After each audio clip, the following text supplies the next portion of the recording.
Anyway, all right. I'm Emily Gannon. I'm here with Kay Bender Rembaum. I've been with the firm 13 years, I'm gonna say. She Been started when she practicing, was 10, so. right? I've been practicing 20 years, Jeff. I know it's hard to imagine. Um, but here we are. So, like you said, this is all educational. This is your board cert. We're going to go through it. It's sort of your Condo 101. There are certain things that the state requires that we cover. So we have to go through, these topics. There are 4 main topics, the way we have it broken down. I'm going to cover the first 2, and then you guys are going to have the fun privilege of Peter Mollengarden teaching you the second half. Peter's a great presenter, so it'll be a lot of fun. So you'll have me for 2 hours, and then we'll switch over. So let's dive in. Let me see. This is always fun. Let's make sure I can share my slides. And I do have a little bit of a cough cold situation, guys, so I will apologize if you hear me kind of coughing and clearing my throat. I do have a cough drop in right now, so hopefully we'll survive and I can make it without having a little attack while I'm talking. All right, let's dive in. You can see everything, right, Jeff? You're good? Yeah, good to go. And for those of you typing in the Q&A, you don't need to say, "Hey, am I here? Can you see me?" The Right. link you got after registering is unique to all of you. It's tied into your registration information. When you click that link to join, that is your sign-in sheet. You're good to go. I can see you. You don't have to type in the Q&A, "Hey, can you see me?" All good to go. Back to you. All right. All right, so let's dive in. So, and as Jeff said, we are going to have some changes, and we'll try and point them out as we go based on House Bill 913 that passed, that was signed by the governor. And this is all sort of effective as of July 1st. Some of this is not new information. Some of this has been in effect for a while now, obviously, but there is some new stuff, and we'll point it out as we go. So first topic, milestone inspection requirements and the structural integrity reserve study. So you'll hear me sort of shortcut it and say milestone, and then probably CEUs. So some people say CEUs, but CEUs, whatever it is, tomato, tomato, we're talking about the structural integrity reserve study. So let's dive in. All right, milestone inspection. Let's start with the basics. What is it? What's a milestone inspection? Essentially, and well, let me back up for a split second here. Let me give you a little context. This should not be a complete surprise to anybody, because now the milestone has been something that's been in the news and discussed for some years now, and CEUs as well. This all came out of the tragedy at Surfside, and really essentially the legislature wanted to make sure our buildings are safe. That is the whole focus. That is where this all comes from. That's very important to keep in mind when we talk about the context and what, where these changes came from in the law. So keep that in mind. That gives you a kind of an idea of what, what the importance of all of this is. So your milestone inspection is a structural inspection of the building. It includes inspecting the load-bearing elements, the structural members, the structural support systems. So really that is, a structural element designed to provide support and stability for the vertical or lateral loads of the overall structure, the assemblage of the primary structural members. And you hear the word structural a lot because that's really the importance here. We're not necessarily talking about, the aesthetics. We're talking about the structure, because we want to make sure these buildings are secure, safe. We don't want another building to collapse. We want to make sure everybody is going to be okay. That's the focus here. Who performs them? An architect, an engineer, a team of professionals that basically will have an architect or engineer sign off. And the whole purpose is to attest to the life, safety, and adequacy of the building's structural components. Again, to make sure, as reasonably possible, to make sure the structural condition is safe. We want to make sure, we want to see what maintenance is needed, what repairs, what replacement, all of that stuff. So that's the purpose of these inspections. It is not necessarily going to address everything in terms of Florida Building Code or Fire Safety Code. Those are different. Now, who needs a milestone inspection? Do we need a milestone inspection? The milestone inspection is for buildings that are 3, and this was a new change, habitable stories or more in height. This does make a little bit of a difference. So this year, that change, part of that bill that went into effect July 1st, added that word habitable, which makes a difference because Before there was some confusion, what's 3 stories? Talk to your engineer, talk to your builder, because that's all about the, safety code and all of that, and the building code.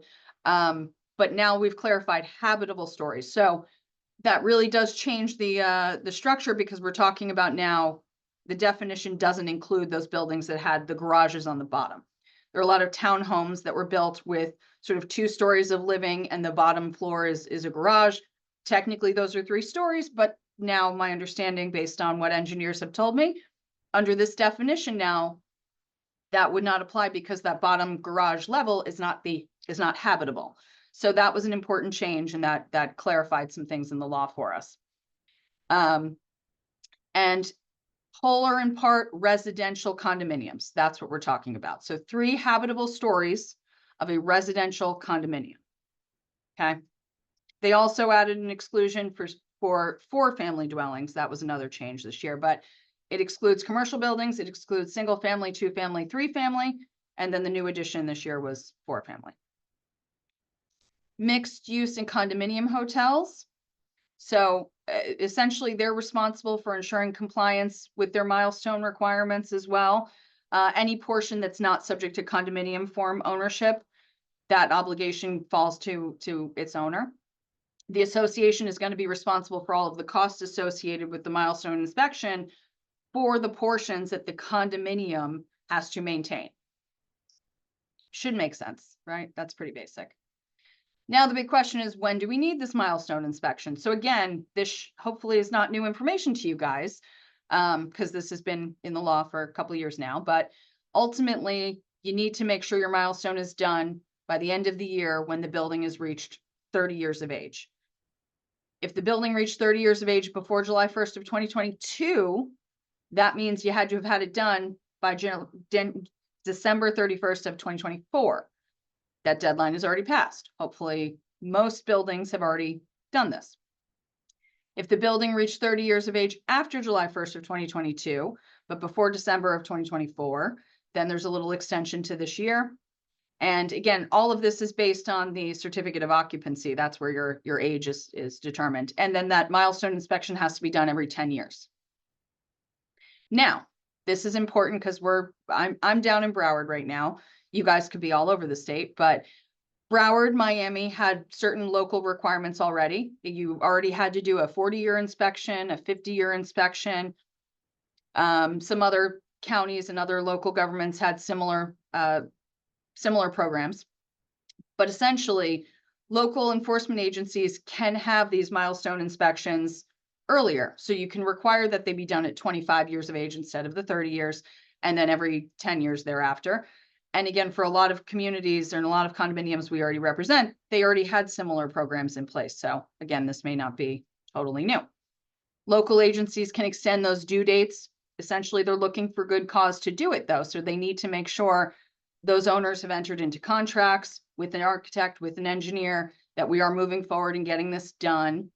And that for some reason they couldn't comply with the deadline, which, maybe you signed up with an engineer and he was just backlogged and couldn't get it done, whatever it is. Hopefully your engineer can help you get that extension. Now, milestone inspection reports that were done before July 1st of 2022. Like I said, if you had one of these local agencies, that you already had to comply with one of these programs, if you did your 40-year inspection or your 50-year inspection or something along those lines, those inspection reports can be used for these milestone inspections, essentially, as long as, the sort of the basics are checked off. So local enforcement agencies can accept these other reports to sort of check the box for your milestone if it included certain things, looking into your structural integrity and all of that, and complied. Obviously, if you've already had that done, check with your engineer, check with your architect. That should be something they can help you with, and they can make sure that's done. Now, once that's done, sort of because you already did your whatever it was, the 40-year or whatever local requirement you had, you still are going to have to kind of treat it like it's a milestone, in terms of you have to comply with the notice requirements as if you had done the milestone. So keep that in mind as well. And we'll get to those in a minute. So if you need the milestone, your local government agency is probably going to send you a notice. They're the ones who've been tracking sort of the age of the buildings, when these deadlines are coming up. We've seen a bunch of them. You're going to get a notice from the county, the city, whatever it is, that tells you, okay, you need your milestone. You've reached 30 years, or you've reached 25 years, or whatever your time frame is there. And they're going to tell you you need to get it done, and they're going to give you a time frame. Now, once the association receives that notice, it must notify the unit owners within 14 days of receipt of that notice and provide the date that the inspection must be completed. So we want to make sure all of our owners are aware of what's going on. Now, a milestone inspection consists of essentially 2 phases. Phase 1 is the visual examination. Phase 2 gets a little more in depth. We do destructive and non-destructive testing, and we'll get into these. So for phase 1, it's a visual examination. Essentially, your architect, your engineer, whoever is doing it, is going to walk around, look at your building, do that sort of, again, visual inspection. They are looking at the habitable and non-habitable areas. They are looking at your major structural components. And once they do that, they put together a report. Now, that report has to be done, that inspection has to be done within 180 days after you got that notice from the local government. So essentially 6 months from when you get the notice, when this inspection needs to be done. Now, this is a big if. If the architect or engineer finds that there are no signs of substantial structural deterioration, then you don't have to move on to phase 2. You've sort of completed everything, you're good to go, move along. Now, in theory, that sounds great. In reality, what we're hearing and what we're seeing is most of your architects and engineers are not going to sign off saying that they've found no signs of substantial structural deterioration, because think that through. Should something happen and they didn't catch it, or they didn't want you guys to investigate further, that's a lot of liability and exposure on their end. So odds are there's probably going to be some signs, even if it's minimum, just so you move into phase 2 and you do a little more testing. So odds are you're probably moving on to phase 2. What does substantive structural deterioration really mean? It means that there's weakness that negatively affects a building's general condition and integrity, but it's the structural condition and integrity. Again, we're concerned about the structure of the building, not the aesthetics, not how it looks. We want to make sure the building is structurally safe and sound and strong, and again, not going to collapse. So we're not looking at the surface imperfections, cracks, whatever. That doesn't necessarily mean that there's something structurally wrong with the building. Milestone inspection, phase 2. Now, again, that's only if we've moved into phase 2. If we found some substantive structural deterioration, then we're into phase 2. Now, phase 2 really just means we're doing a more thorough exam. We're doing some destructive, non-destructive testing. Your engineer is going to be driving this train. You're going to do what they tell, what they determine they need to do to complete their report. That's what you need to let them do, whether it's, again, destructive, non-destructive. And really it could be, very thorough or not so thorough, depending on, how they need to do it. Very detailed, less detailed, all of that. They may need to get into every single unit. I don't know. Up to them. I'm not the expert. I'm not an engineer. So now once they do that, the whole purpose of that is now to determine, they have to write a report together to tell you what needs to be repaired, what the association needs to maintain, what needs to be fixed, what we need to do to make sure the building is safe and sound. So within 180 days after submitting the phase 1 report, the architect or engineer who's doing phase 2 now has to submit a progress report to the local enforcement agency with a timeline, letting them know when the phase 2 is going to be completed. And then once phase 2 is completed, they have to prepare another inspection report. That inspection report, all of them are also going to come with a summary. That was a new change, I think, last year. Initially, the confusion was they prepare these reports and they're very long and they're very detailed and they're, hundreds of pages. So last year they decided, well, let's have a little summary too. That'll make things a little bit easier when we have to post and kind of look at what the report says. Now there's a summary that comes with it, not just the multi-100-page report. And that's provided to the Condo Association. And, and they're determining the findings, recommendations to the condo, to any portion of the building that's not subject to the condo. So those hotel owners, and then the building official that has jurisdiction over this. Minimally, that report has to have a seal signature of the engineer or electronic signature, has to indicate the manner and type of inspection that they used to form their basis of their opinion here, and then identify any of that deterioration that they found with the scope of the inspection, identify any recommended repairs. That's really the most important thing. Identify those recommended repairs, state whether the building is unsafe or if there are any dangerous conditions, all of that. If they determine anything under the Florida Building Code, they have to indicate that as well. And then again, recommend any preventive repair, remediation, any of that, even if it's not substantive. And then identify, describe any items that require further inspection. All right. Now, for the association, what's your obligation here? Within 45 days after getting that report, the association must distribute a copy. This is where the summary came in handy. Distribute a copy of the summary to each unit owner. Okay, that's important. Distribute a copy of that summary from essentially not instead of the whole report, instead of hundreds of pages, the inspector repaired summary needs to be sent to every owner by US mail or personal delivery to their mailing address or their email addresses if they get electronic notices. You have to post a copy of that summary in a conspicuous place on the property, and then publish the full report and the summary on your website if you're required to have a website. And we also suggest, even if you're not required to have a website, but you do have a website, go ahead and post that there too. So local government enforcement of repairs. So like I said, there's a lot of, local agencies that are keeping eyes on all of this too. A board of county commissioners or a municipal governing body must adopt an ordinance requiring that these repairs for substantive structural deterioration be scheduled or commenced within a specific time frame. The legislature put that in there so that they have to do it. But ultimately, the repairs must be commenced no later than 365 days after receiving that report. If the owner of the building fails to submit proof that the repairs have been scheduled or have been commenced, local government must review and determine if the building is unsafe for human occupancy. Now, we don't want that. We don't want your building to be red tagged. If your building is red tagged, that's a real problem because you're gonna have to tell all your owners to get out.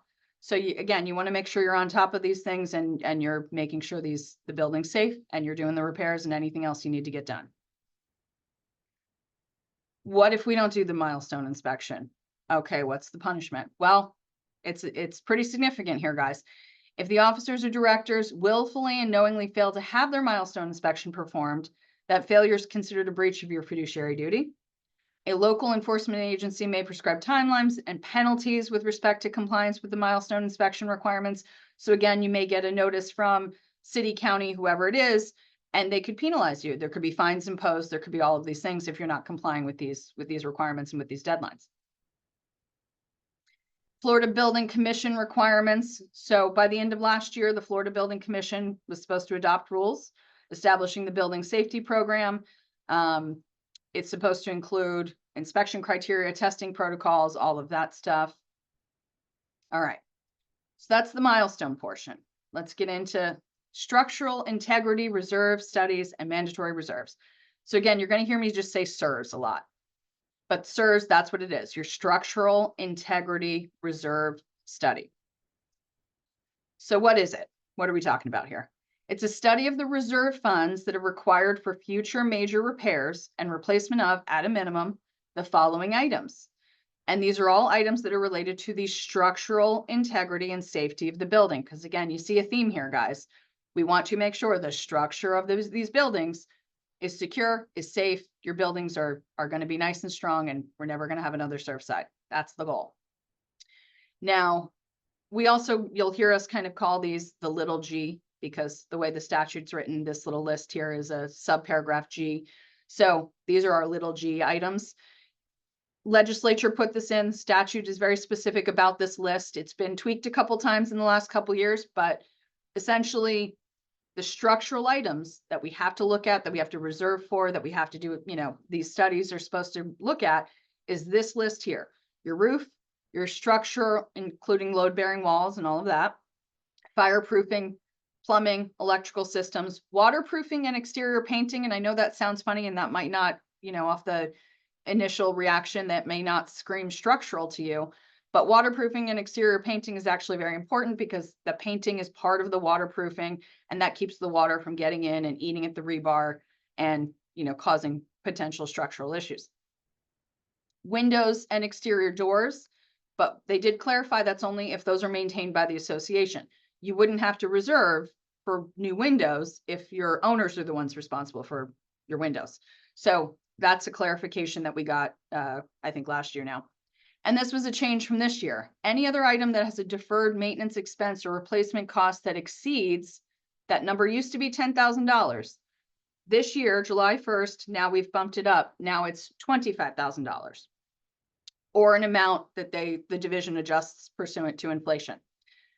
And then the failure to maintain any of those items would negatively affect the list above. And again, that's all going to be determined by your reserve study person. All right. Do we need a structural integrity reserve study? Okay, let's go through that. So again, it's a residential condominium association. That's who's doing these structural integrity reserve studies. They must be completed every 10 years from the creation. And it's again for buildings that are 3 habitable stories or higher. So condos that are 3 habitable stories or higher. And that's as determined by the Florida Building Code. So again, my understanding is habitable means it does not include a bottom floor that is only a garage. Habitable is supposed to be the living space, is my understanding. Again, not an engineer, but that is what I've been told. That's the definition in the Florida Building Code. So that excludes buildings that are less than 3 stories, single family, 2 family, 3 family, 4 family dwellings that are 3 or fewer habitable stories. Any portion of the building that's not submitted to a condominium form of ownership. So again, you wouldn't be including, that hotel portion of the building, or any portion that's maintained by another party. Again, your unit owners, you're not reserving for windows if the unit owners are the ones responsible for windows. Commercial condominiums, they're not included. All right. What are the CEUs requirements? So the CEUs is based on a visual inspection of the condo property. It must identify each item that's being visually inspected. It must state the estimated remaining useful life and the estimated replacement cost or deferred maintenance of each item that they visually inspected, and then provide a reserve funding schedule with a recommended annual reserve amount that achieves that estimated replacement cost by the end of the lifespan. So, just doing some basic math, if your roof is going to cost $100,000 to replace and you have 10 years left of life on that roof, you're going to need $100,000 in 10 years. So back that out. Each year you're going to be reserving $10,000 for it or whatever it is. Who performs your CEUs? This has to be done by someone who's qualified. You are using the visual inspection portion of, it's a visual inspection portion. So you can, again, use an engineer, an architect. You see a little overlap here, or a person who's certified to be a reserve specialist. And there are some individuals who specifically have reserve, experience and qualifications and certifications. Now, this is interesting. This was all new. This was added into the statute this year. This was part of House Bill 913. So this is something to be aware of because we saw some issues going on with these milestones and these CEUs and all of that. So conflict of interest. Here's a new thing to add to your list of things to be worried about as new board members. Any design professional or contractor who bids to perform the CEUs has to disclose in writing to the association his or her intent to provide any services or to bid on the maintenance, repair, or replacement that is recommended by the CEUs. Any professional contractor who submits a bid recommended by the CEUs for the CEUs may not have an interest directly or indirectly in the firm or entity providing the association's CEUs, or be a relative of any person having a direct or indirect interest in the firm, unless such relationship is disclosed to the association in writing. Now, those contracts are voidable if the contractor did fail to provide that written disclosure. And that design professional or contractor may also be subject to discipline under their own, licensing body. Now, what this really means, and this makes sense when you think about it, if there's a contractor who wants to come bid and give you the CEUs, it does seem like, wait a minute, if they're also going to be the ones who then want to do the work, inherently it does kind of start to smell a little funny, as they say, because are they going to tell you that more work needs to be done because they want to do that work and because they're bidding to do the project? All of that, you get a little curious about. So now it makes sense. They have to give you this disclosure if they're going to be sort of involved in both parts, or if they're interested in being involved in both parts. Makes sense when you think about it. What's your deadline to complete the CEUs? This was another change because apparently the legislature realized a lot of people haven't done their CEUs, and they were supposed to be done by December of 2024.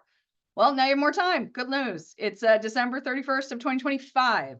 If you were existing before July 1st of 2022, that's when your study is supposed to be done. Again, hopefully you've gotten it done, or you're getting it done, or again, hopefully this is not new information to you guys. An association that's required to do it before December of 2026. If they do it simultaneously, they could do it with their milestone too. So this is going to be interesting too. We'll get to this, but if the milestone inspection or a similar inspection, so again, if you did the 40-year or the 50-year, if you were in Miami or Broward, if you've done that within the past 5 years, that could meet the requirements for your structural integrity reserve study, and that can sort of check that box as well. That's something you'd have to talk to your engineer or architect about too. Here's a new change. So now you guys have probably heard in the news when they were talking about House Bill 913, there was a lot of talk of, relief to the condominiums. We're sending in help. We're going to give them all of these sort of, a little, again, relief for all of the pressure that's been added in the last couple of years because of these things, the milestone, the structural, the CEUs, these projects that they're going to have to do that are going to cost a lot of money, all of that. Okay. So now it's debatable how much relief this bill really provides, but this was one of the things they pointed out. If the association has completed a milestone inspection or similar, again, sort of comparable inspection, whether it's 40 or 50 or whatever, if you've done your milestone inspection, the association may delay performance of the required CEUs for no more than 2 consecutive budget years following that milestone inspection, in order to allow the association to focus its financial resources on completing the repair and maintenance recommendations of the milestone inspection. So you get sort of additional 2 years if you did your milestone, or again, whatever the comparable local requirement was. If you did your milestone, and now essentially you have this list of repairs that you need to do, it does make a little bit of sense in terms of, well, let's put the CEUs sort of on hold for a minute. We don't really need to do a reserve study right now because we need to use the money we have to do these repairs that we now know we need to get done because we did our milestone. So our milestone inspection identified all these repairs we need, whether it's, roof, concrete restoration, whatever else. So we don't need the CEUs to kind of tell us that. We can put that on pause for a minute, and we can focus our finances on doing these repairs first. So that was a new provision. I'm going to just interrupt a second because this is going to come up quite a bit in there. And normally we won't answer questions during the session, but this is going to come up a million times. A gentleman has written that what you just spoke about, their condo only has 2-story habitable units. So this does not apply to them, correct? Correct. Okay. And folks, if you're going to see me answering questions that are not attorney related, if they're attorney related, related to the course material, that's why you're not seeing me answer those questions. I don't have the ESQ acronym after my name. So I just don't want you to feel like I'm ignoring you. We'll get to some of the questions later. But again, you're doing a great job, folks, of holding off on the questions because a lot of the stuff will be covered as we move forward. So keep holding off because a lot of the times, many of you just jump the gun on stuff that's coming up. Emily, back to you. No, thank you. And thanks for clarifying that. So yes, I take for granted that at this point, people have a general idea of sort of the milestone and the CEUs. But the bottom line is, if you are not 3 stories, if you are only 2 stories, you can sort of pretend I'm not even talking to you for this little segment here, because you don't have to do this. You don't have to do milestone. You don't have to do CEUs. You still are in the world of sort of old fashioned, old school, traditional reserves. You should still be reserving. You should still be doing all of those things for your roof, your paving, your painting, and anything over. And again, they changed it from 10,000 to 25,000. All of that is still legitimate for you if you're 2 stories, but you don't have to do the CEUs. You don't have to do milestone. You're in a different sort of category. And it was real fun when I taught at a community that was only 2 stories, and basically the first hour is all supposed to be on milestone and CEUs, and all of them were like, we don't want to hear this. It doesn't apply to us. Do you have to tell us about it? So we did a very abbreviated version, but yes. So Yeah, sorry, we don't got to shoot go through it for everybody else. to say, don't shoot the messengers. This is the reason this is a 4-hour class is because it's mandated by the state. Right. They tell us what has to be in the class. So we do apologize ahead of time if some of this stuff is not pertinent to everybody, but it has to be covered. All right. So, all right. Now, if we have our CERs done, what's the next step? So as of last year, they put this in within 45 days. When you get your CERs study, you are supposed to now distribute a copy of the study to each unit owner, or deliver to each unit owner a notice that it's available and that they can come inspect it and get a copy if they'd like at no cost. You can also send it e-notice or via email if they signed up for e-notices. The other part is you have to provide the division with a statement indicating that the study was done. So the division is supposed to be tracking this as well. That's how they knew that a lot of people hadn't done it by the original deadline, and that's why they had to push the deadline back. So you have to make sure, and I'm sure your engineer, architect, whoever it is, reserve study person will clarify with you that you have to fill out a form with the division, make sure the division is aware that you did your CERs. All right. All right. You have to keep a copy of that reserve study for 15 years after it's completed. If you have a website, it has to be posted on the website. Now, this is another new requirement that they added this year. An officer or director, so not the manager, officer or director, must sign an affidavit acknowledging receipt of the completed CERs. So that's a new thing. You have to have this affidavit that has to be kept in your official records too. You have to sign an affidavit saying, we got the CERs. What's the penalty if you don't do it? Officer or directors of an association willfully and knowingly fail to complete the CERs. That's a breach of their fiduciary duty. So we're not messing around. You guys got to get these things done. CERs reserves. So really, how does this work? What's the deal?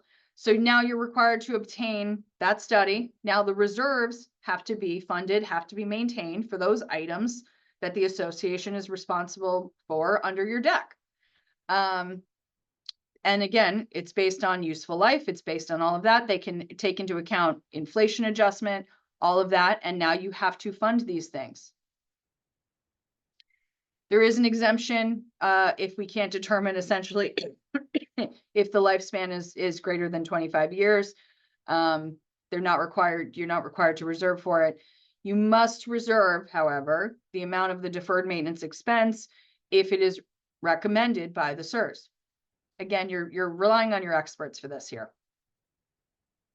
Now, waiving and reducing reserves. Okay. This is important. This is now, again, this is a new thing that kind of changed in the last couple of years. But again, a lot of this might not be too new to you guys, because again, this was sort of in place last year too. For non-CERs reserves. So reserves, you have your reserves that, like I said before, were for that list, the little g, the baby G list of items, roof, windows, Those are your CERs reserves items.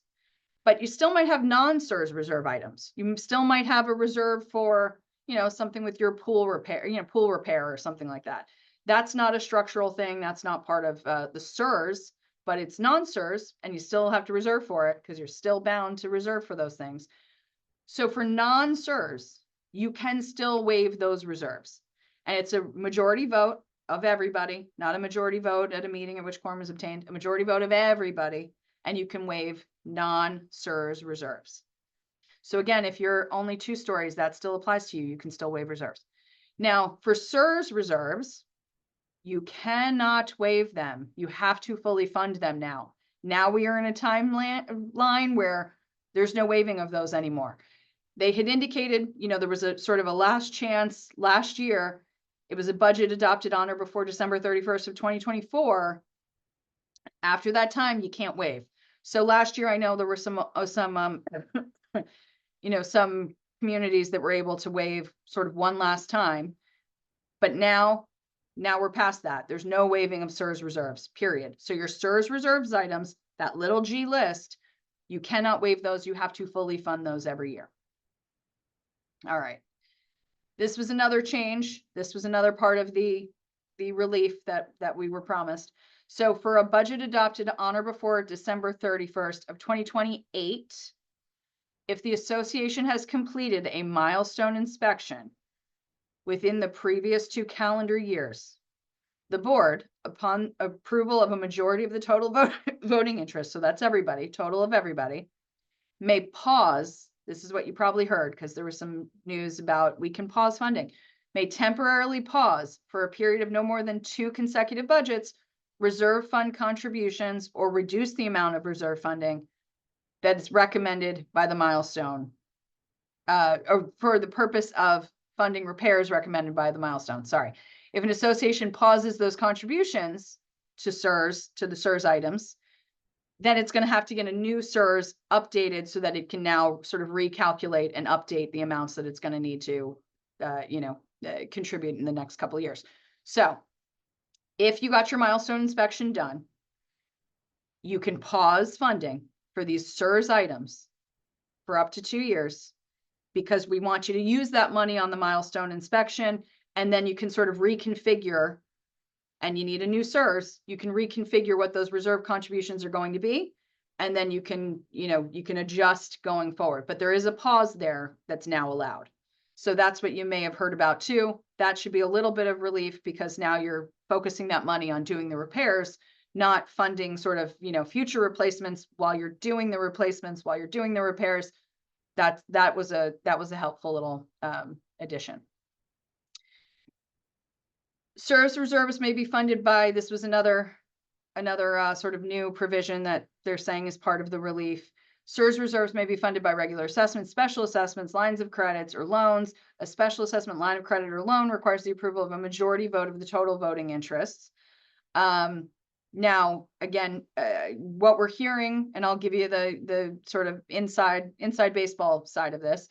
What we're hearing from the banks right now is that there really is not necessarily a loan. They haven't quite figured out how this is going to work yet, but we'll keep you posted with any of that. But the loan for just funding reserves is kind of, it's the kinks are being worked out. We'll see how that's really going to work. But that is something now that's in the statute. If you needed the loan to actually do the repairs, that's something you've always been able to do. You could take out a loan to fund the repairs, no problem. So that's interesting. Using reserves for a different purpose. Now, again, typically can't do that. You have to get a vote of the owners first. That really hasn't changed. But now for the CERS items, that's where now, again, you can't use CERS reserve funds for non-CERS purposes. That doesn't fly even with a vote. Pooling is an important factor too. They did add a little change this year because there were some questions. Pooling has never been really outlined in the statute, but it's always been something that has kind of been allowed, and the division seems to not have an issue with it. Now they've clarified the statute actually does say you don't need a vote of the membership. This was a nice change. You don't need a vote of the membership to change from straight line to pooling, or pooling to straight line. Essentially, now you can establish those pools. The board can do it. They don't need a membership vote, which is nice, because if you had straight line reserve funding before, you can go to a pool. We suggest in this case, because again, you can't sort of mix your CERS and non-CERS. So maybe have a pool for your non-CERS items, have a pool for your CERS items, and keep those very separate. Local government intervention. This is really essentially if there's an emergency and the building's uninhabitable, then you can pause the funding and all of that. That makes sense. Hopefully we don't have to worry about that, right? Fingers crossed. All right, milestone inspection CERS. What else do we need to cover here? All right, so let's see. Developer required to provide CERS. This was a change too. So essentially, regardless of when your certificate of occupancy was issued or the height of your building, the developer, when they do their turnover and they give you your turnover inspection report and all of that, has to also include a CEUs. So a structural integrity reserve study attesting to the maintenance condition, useful life, and replacement costs of the roof, the structure, fireproofing, plumbing, electrical, waterproofing, windows, and exterior doors. So at least you sort of have a base start line from the developer, and then, go from there. This is an interesting sort of change that came up last year too. Owner disclosures. Now, really, we kind of don't hear about this on our end because this is something that's, handled by the unit owners individually, but it's something, if you guys are owners, you should probably know about it. Each contract for the sale of a residential unit that's entered into after December 31st of 2024, so from here on in, must contain certain disclosures regarding the milestone and the CEUs. Essentially, either providing that they've been completed or they haven't. And then there's some language here. You don't have to get too into the weeds, but you should be aware that those disclosures are now required. If you haven't done it, if you have done it, that's all going to need to be in there. All right. So let's see what else. And then ultimately, it's interesting because now at the seller's expense, you actually have to provide a current copy of the milestone inspection and the CEUs to that buyer. And then the buyer has 3 days to sort of take a look, evaluate, and see whether they want to still move forward. And they can actually cancel the contract. So disputes regarding milestone inspections and CEUs, interesting because they kind of they're dating this kind of into the future. So the term dispute is now going to include specifically the failure to obtain a milestone inspection, a failure to obtain your CEUs, failure to fund reserves as required by the CEUs, failure to make those repairs. So that wouldn't go through mandatory non-binding arbitration. It would go to pre-suit mediation. And then if not resolved, you can go to litigation based on those things. All right, so that was topic 1, milestone and CEUs and everything else that goes with it. So again, hopefully, see, I was able to do it under an hour. Hopefully it's not too new to you guys, because again, it's not brand new. Now it's been around for a couple years, but there have been some changes this year. There have been some adjustments, giving everyone a little bit more time to get everything done, or again, a little relief. So hopefully you guys are in a good spot and you've gotten these things going, and it's not brand new information to you. All right, topic 2, elections, official records, record keeping. This is sort of our standard bread and butter. We get questions about these things every day, all day. And this is, this is not anything new, but for you guys, if you're new to the board, this is, your basics, and we'll jump into it. Elections. All right. When do we need an election? Vacancy on the board caused by the expiration of a director's term must be filled by electing a new board member.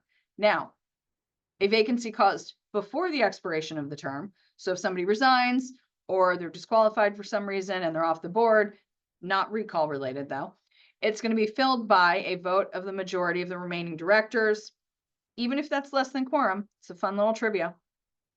Or the board can hold a sort of mini election to fill the vacancy. Now, that does get interesting because sometimes you have a board, sometimes it's a community where the board is only made up of 3 people and one person resigns, one person, moves out of the community and says, I'm not on the board anymore, see you later. So you're left with essentially one director. So you don't have quorum, so you can't function. You don't have a, functioning board.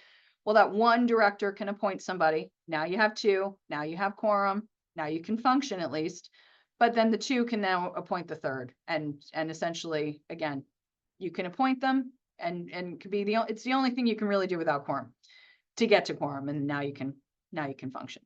But other than that, if we're not talking about resignations, typically we're talking about, elections. And I've only seen it one time where a board was completely split and they really couldn't decide on appointing somebody. And, it was just a 2-2, digging our heels in. I won't agree to anybody you guys want. We won't agree to anybody you guys want. So how do we break the tie? Because we're never going to function with a 2-2 split. They had a mini election for that 5th spot. And they said, let's let our owners decide who our 5th, director is going to be. I've only really seen it once. Usually, hopefully boards can get along and can find somebody that they can just appoint. But all right, election timeline. Now, this is very specific, very regimented. The statute lays this out. The admin code supports this, lays this out in detail. If you do not comply with the details of the election process, you will have a successful election challenge, most likely. So you have to be very careful. And again, very detailed, very regimented, very, again, specific in terms of timelines, and you have to follow these timelines to a T.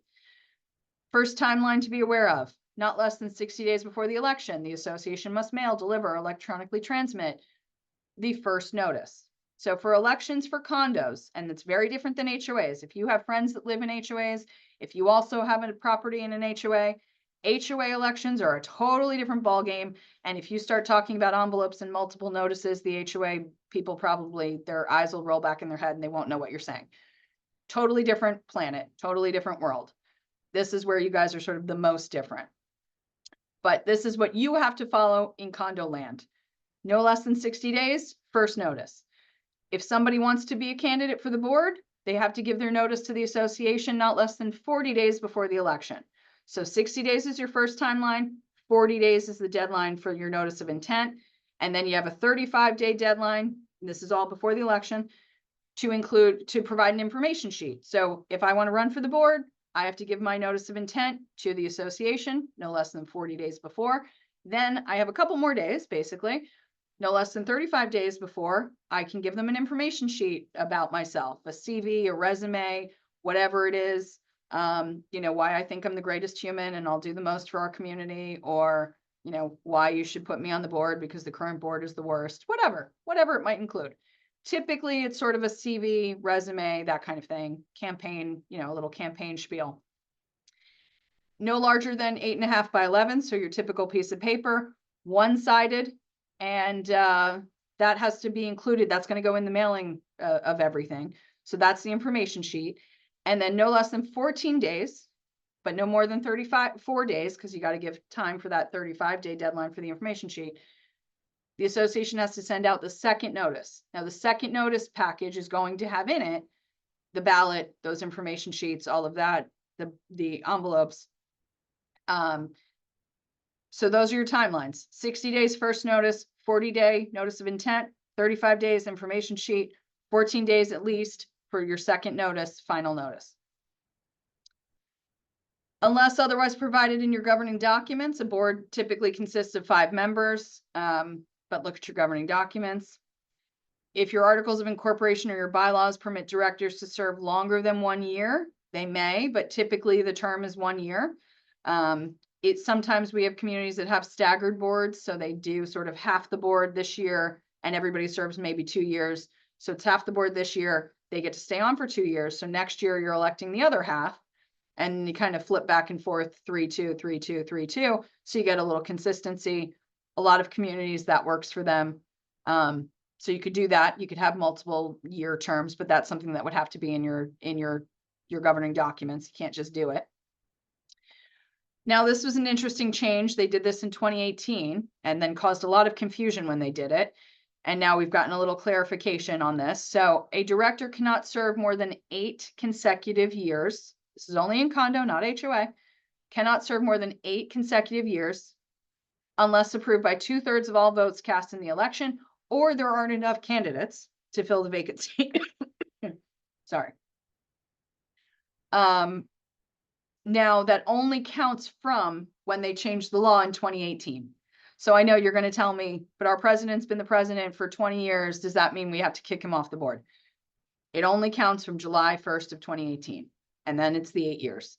So in 2026, which is coming along pretty quickly now, we're going to have lots of these questions. But until then, don't worry about it. All right. Co-owners, we get this question a lot. Maybe a husband and wife or co-owners want to run. Essentially, you can't serve as directors at the same time unless you own more than 1 unit, which then it kind of makes sense because you can represent, unit 1 and your husband can represent unit 2 or whatever it is, or unless there are not enough eligible candidates.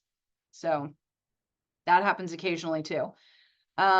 election by acclamation. If the number of vacancies equals or exceeds the number of candidates, you don't have to have an election. So you sent that first notice out, we have 5 spots, and then your notice of intent deadline comes and goes, you maybe only get 5 people that throw their names in the ring here. And if that's the case, okay, we don't need to have an election. We don't need to send out ballots and vote and envelopes and all that, because we'll just seat those 5. We only have 5 spots. We only have 5 candidates. Good to go. Don't need to have the election part. Important to note, you don't have to have quorum at your annual meeting. You don't have to have quorum for that election. What you actually need is 20% of your eligible voters to cast a ballot in order to have a valid election. So it's a little different. Again, condos are strange in this way because it's highly regulated, very specific statute, admin code lays this all out. Your quorum requirement might be, a majority. And you're going to tell me you never get a majority of your owners to come out or to participate or to do whatever. Okay, no problem. We only need 20% essentially to return ballots, and then the election's good and we can proceed. So that's a nice change that the legislature made many years ago. Official records, keep in mind, all of this stuff needs to be kept, ballots, sign-in sheets, proxies, all of that. You keep that for 1 year from the date of the election or from the date of the vote, if we're talking about something else. An election challenge has to be commenced within 60 days after the election results are announced. That's a time frame that's important if you have anyone who has an issue with an election. Candidate eligibility, we get questions about this all the time. We get questions where someone says, hey, Sally hates the board, hates the association, always talks, trash about us, and she wants to run for the board. She can't run for the board, right? That's crazy. Or, Sally's suing us because she had a slip and fall in the parking lot. She can't run for the board, right? Or, comments like that. And ultimately, those are not reasons that someone would be prohibited from running for the board. There's a very specific definition in the statute. So a candidate is an eligible person who's timely submitted their written notice of intent to become a candidate. They must be eligible at the time that the deadline for submitting that notice is due. So that 40 days prior, that's your timeline. That's the sort of deadline date, that we're looking at. So they have to be eligible at that time, 40 days prior to the election. That last time they could turn in their notice of intent. That's the day they have to be eligible, not later. So if, and we'll get into this, but if they're delinquent in the payment of any assessment due to the association, as of that deadline to submit the notice of intent, that 40 days prior day, they're not eligible to be a candidate. If they've been suspended or removed by the division, they're not eligible to be a candidate. Now, the delinquency issue comes up a lot because we have people that turn in their notice of intent. They turn it in maybe on the last day possible. Lo and behold, the next day they find out from the manager, oh, we can't list you on the ballot because you actually, you missed you whatever it is, you're late and you're delinquent. We can't list you, you're not eligible. And then that person may show up and say, I'll write you a check right now. I'm good. I'll write you a check. And then please make sure I'm on the ballot. Nope. That deadline is hard and fast. The 40 days prior, you have to be current. You have to be eligible on that day. So if you are interested in running for the board, make sure you're up to date and make sure you have plenty of time to check with management. Make sure you check on your account. And don't leave it for the last second, because it might be the next day that you find out, oh, you actually are delinquent and now it's too late and they can't list you on the ballot, even if you try and make up for it.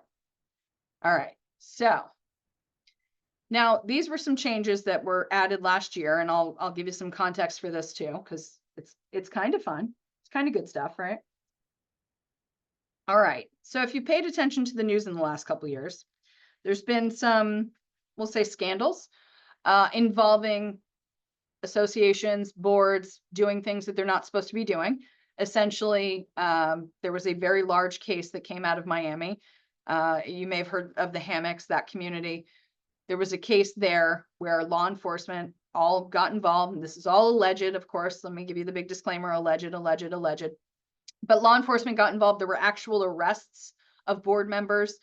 So apparently there was probable cause to think that wrongdoing was going on. But essentially, money was being misappropriated and all of these things. And then the board members were trying to obviously kind of cover up what they were doing. So they weren't holding elections properly. They weren't doing things the way they were supposed to be doing. And a lot of money was being taken from the unit or from the homeowners. In that case, it was an HOA. Allegedly. But again, there were arrests. And I think we're talking like $3 million, something like that. So as part of that, again, legislature heard about, the drama, the scandal, these boards doing inappropriate things and thought, okay, well, we have to make sure that our board members are doing the right thing. We have to make sure board members aren't committing any crimes. They're not, misappropriating any funds. We're not embezzling. We're not doing all these things. Let's make sure our board members are, on the up and up. So we've added a whole lot of sort of criminal penalties to possible actions for wrongdoing by board members. So you're going to see that in what we talked about. But a person who's been convicted of any felony can't be on the board unless their rights have been restored for at least 5 years. They're not going to be eligible. If a criminal charge is pending against an officer or director involving forgery of a ballot, theft, embezzlement of association funds, that person may not be appointed or elected to any association as an officer or director and may not access official records of any association. So it's interesting the way they wrote that, and they very specifically wrote it that way. So if you're a director or officer who's charged with a crime, maybe because, you were on a board of Condo 101, but you also own a unit in Condo, on the Bay, you can't be on Condo on the Bay's board either, even though one charge may have nothing to do with the other. Bottom line, if there was a criminal charge pending, not going to be eligible, can't be on the board. Voting by secret ballot. So obviously if we're talking, I'm sorry, guys. If we're talking about an election, secret ballots are very important because everyone doesn't want necessarily people to know who they're voting for. Now, can't use a proxy when we're talking about an election. Again, different than HOAs. Condo and HOAs are very different in the election world. In condos, you cannot use a proxy to vote in the election. You could use it for quorum purposes. Maybe you have something else happening that night. Maybe you're voting on an amendment, whatever else. Cannot vote by proxy. So you cannot say to your neighbor, here, go cast my ballot for me. You can take my proxy. It doesn't work like that in condo world. When we sent that second notice, we sent out 2 envelopes. We sent out a ballot. You, the homeowner, the actual unit owner, has to fill out that ballot, sign those envelopes or sign the outer envelope. The ballot goes in an inner envelope. The inner envelope goes in an outer envelope. The outer envelope will have a signature, must have a signature of the person who is casting the vote. And it should have the unit number, building number, address, something that so you can track where it goes. And each inner envelope is only supposed to contain 1 ballot. If you're entitled to cast more than 1 ballot, if you have multiple units, you're supposed to use separate inner envelopes and you can put them in 1 outer envelope. And the key there is the outer envelope has the signature. So once that signature is there and we can track what unit it's for, we can look against the roster. We can say unit 101, that's Mr. Smith. That's Mr. Smith's signature. He said unit 101, great, this ballot's good, this envelope's good, we can put it aside. Once you've confirmed and gone through and verified all of the envelopes, later on, you would be taking the inner envelope out of that outer envelope. You'd be separating them. And now your inner envelope doesn't have any markings. And it essentially, once we open that and get the ballot out, it's completely anonymous and we have no idea how Mr. Smith voted. That's the idea. Step 1 is verifying all of the envelopes against the roster, making sure the right person voted. And then once everything's separated, your ballot stays anonymous. This is important. Now, like I said, you have to sign the outer envelope, the exterior envelope. If there's no signature, you cannot accept that envelope. You cannot count that ballot. So you wouldn't even open it. So make sure you sign your outer envelope. No ballot can be rescinded or changed. That's important too to know about because I've been at many elections where someone said, hey, I mailed my ballot in because I wasn't sure I was going to be back in town. I don't know if you guys got it. I filled out another one. Can I just give you the second one? No, I can't take a second one if I have that first one. And I've looked through and said, oh, yep, it's here. I got it. Please keep your second one because you can't change your ballot. You cannot rescind your ballot. I have to take the first one. Now, if I didn't have the first one, I would have taken her subsequent one. That would have been fine. But your first ballot is the one that sticks. So, and if you have two and you don't know which one's which, you probably have to disregard both because you can't vote twice. You can't authorize another person to vote your ballot. So like I said, can't vote by proxy, can't have somebody else cast your ballot. That's going to be invalid. And a unit owner who violates that can be fined. Verifying the outer envelopes, like I said, that's sort of step one of the whole election annual meeting process, is gathering all of the envelopes, going through the roster before you open anything, just checking for signatures, checking the addresses, looking at the roster, making sure you have the right person signing for the right unit, that kind of thing. Now, we do have some communities that are rather large, and that process alone may take hours. And you really, if you have your annual meeting scheduled for 7:30, and that's going to take hours, and then you're going to have to tally all the votes, you could be there till 2 o'clock in the morning. And we've all been at those meetings, and your owners get real cranky about it because they want to know who's on the board, and not hearing until 2 a.m. is way past their bedtimes. If you're one of those communities and you have a big, you are larger, you can break down this process into 2 steps. You can do the verifying of the outer envelopes at a meeting, a committee meeting earlier in the day. So you could do it at 3 o'clock, 4 o'clock, whatever, and then actually have your election still scheduled for 7:30 or whatever it is.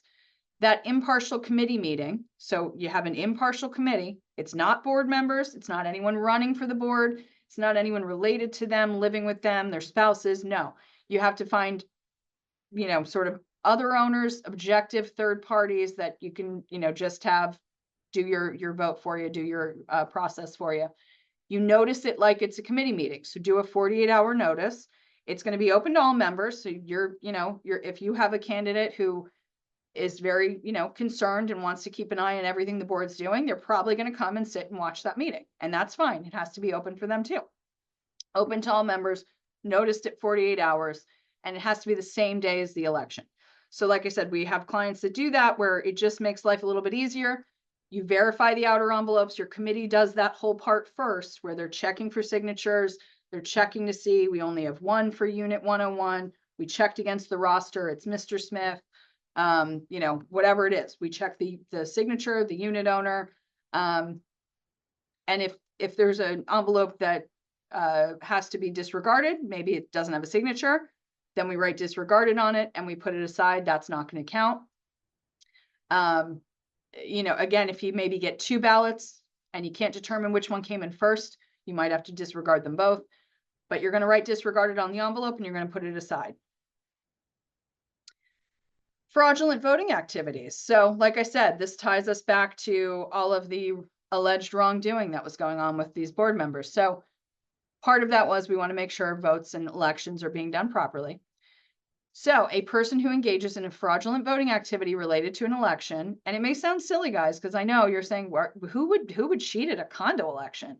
Well, when we're talking about, covering up for allegedly stealing money, there's a little bit of a reason there. So it's legitimately going to be a crime now. So fraudulent voting activity, so using threats, bribery, intimidation, any of that is now a first-degree misdemeanor. Forgery of a ballot envelope or voting certificate used in a condominium association election is punishable as a 3rd-degree felony. Now, again, there have been times I've been in elections and someone has taken the envelope and, the unit's under my mom's name. Okay, I'll bring it upstairs and have her sign it. Now, do I know that they brought it upstairs and had her sign it? Or do I know if they signed it in the hallway and I didn't know that? I don't know. But now hopefully this will curb that kind of behavior where you can't forge a ballot envelope or a voting certificate without at least the fear that this is now a crime. So in theory, forgery was a crime before, but now this very specific aspect of it is a 3rd-degree felony.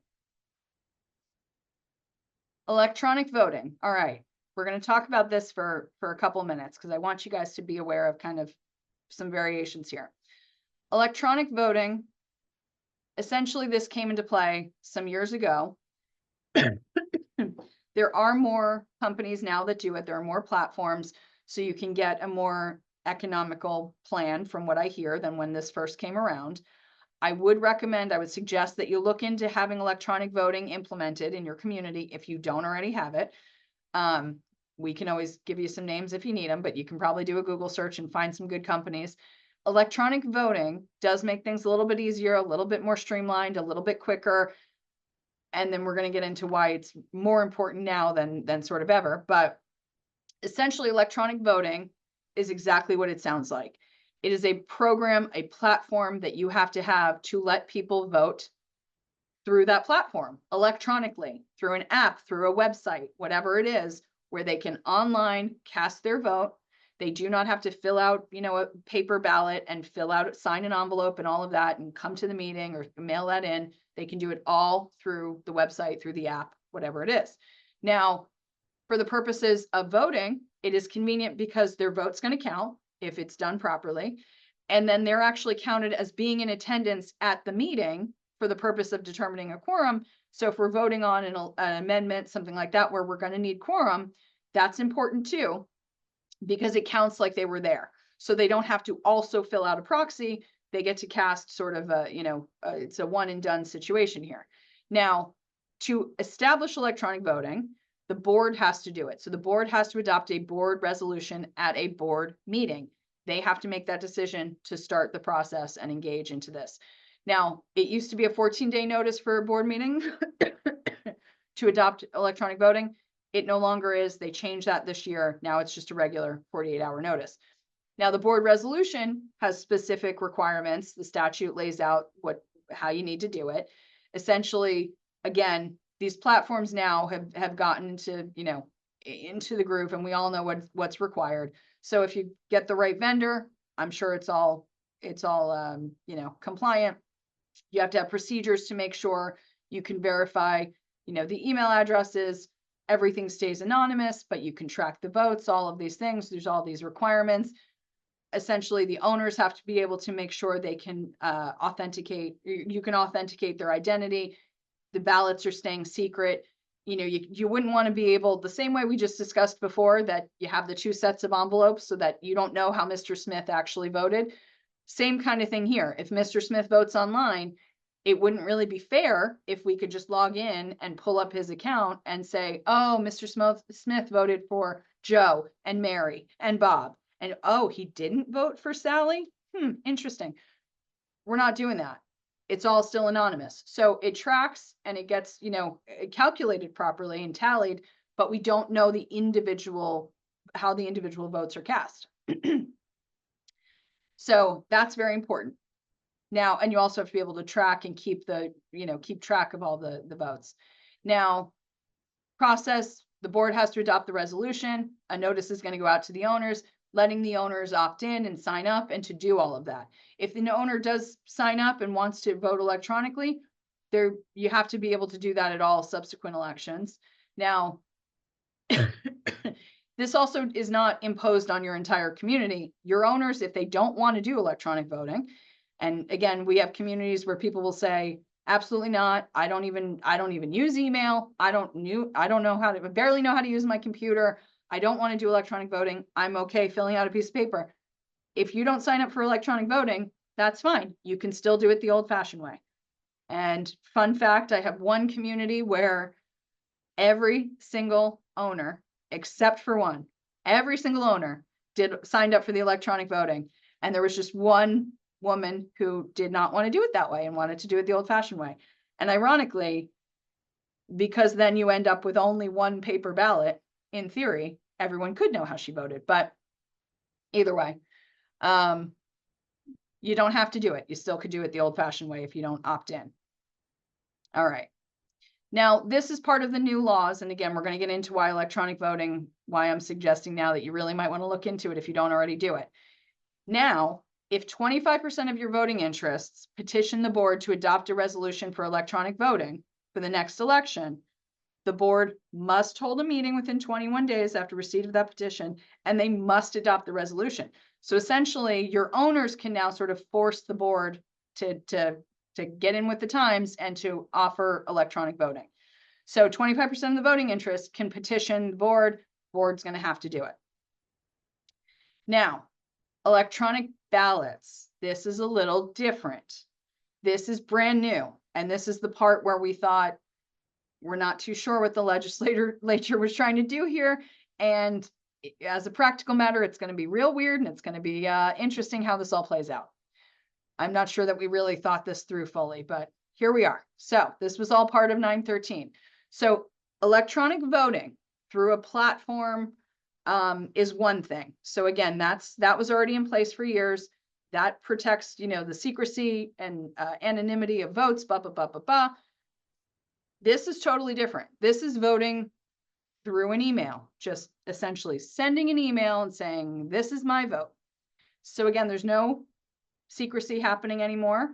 And a lot of those safeguards are kind of gone, but here we are. So new law, effective July 1. If you don't have electronic voting already in place, this is why we're saying you might want to already do that. The association must designate an email address for receipt of electronically transmitted ballots. A unit owner may electronically transmit a ballot to an email address that's designated by the association without complying with any of the rules for secrecy, any of that. A unit owner must transmit his completed ballot to the email address that the association provides no later than the scheduled date and time of the meeting that the matter is being voted on. There's a rebuttable presumption that the association reviewed all of its email address folders, all of that, but they have to provide a sworn affidavit attesting to that. So if you're the association, if you're the board, if you're the management team, and you have to designate this email address to receive electronic ballots, and you have to make sure then you have checked it, you have checked your spam folders, you have checked all of that junk mail, and you've, received all of those ballots, because you have to now sign a sworn affidavit attesting that you did that review. Now, electronic ballots are going to count.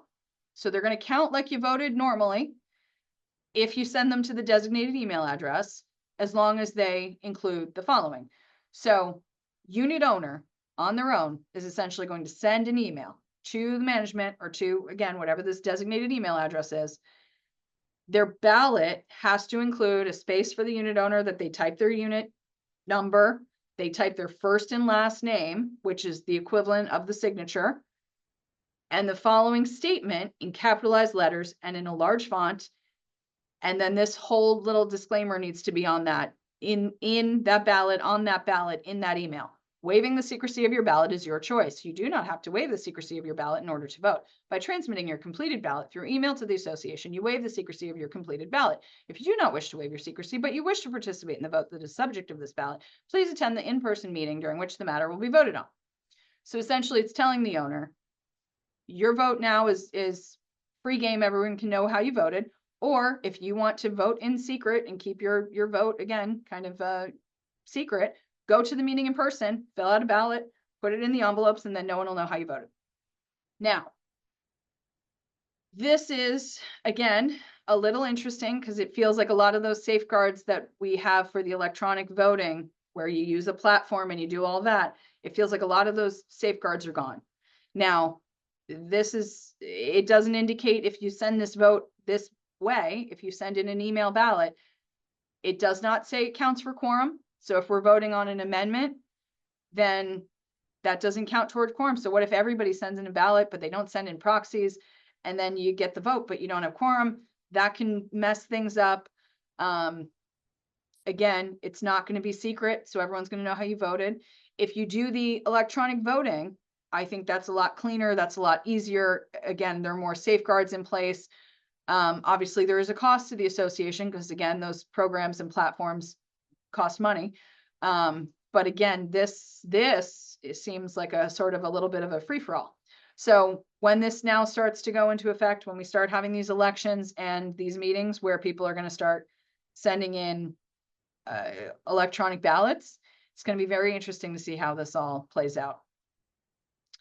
And again, you're only typing in your unit number and you're typing in your name and your address. So we have communities where people are very worried right now that owners kind of vote for their neighbors, or they know who's really not here, they're snowbirds, so they maybe fill out an extra ballot for their neighbor that never ever is here, which again, all improper, not supposed to be doing that. Essentially, it's a crime, forgery, all of that anyway. But here, now there's a little bit more room to really do that. What are you just going to send a whole bunch of emails that say, okay, this is John Smith from 101. Here's my vote. New email address. This is Jane Doe from 102. Same vote. New email address. This is Mary Smith 302. Here's the vote. Again, fraught with problematic issues here. All right, so let's get back into sort of elections. So now, once you have your election, you elect your board. The owners are the ones who are going to vote for your board members. They don't get to vote on who's going to be president, who's going to be vice president. That is what's decided amongst the board itself. And I've been at many meetings where someone said, well, wait a minute, but I only voted because I want Bob to be the president. Well, sorry, ma'am. If everyone else on the board wants Bob to be the president, that's what'll happen, but not up to you as an owner. So the board's going to decide who the officers are going to be. Your bylaws probably spell out what your officer positions are. Typically, it's the president, vice president, secretary, treasurer. You could have some other positions, vice treasurer, vice secretary, But again, decided by the board amongst itself, not with the owners. The owners don't get to vote on those things. And that can be done typically right after the election. Usually there's an immediate sort of board meeting to organize the officers.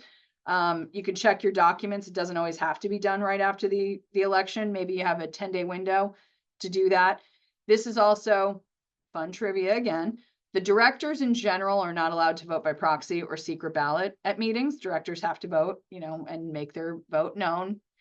The only time they can use a secret ballot is when they're voting in the election of officers.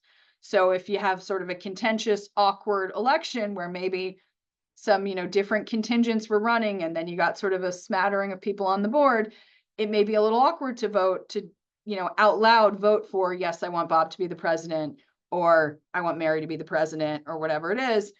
That's a good time to use the secret ballot and just let the officers or let them vote for the officers, on a little piece of paper.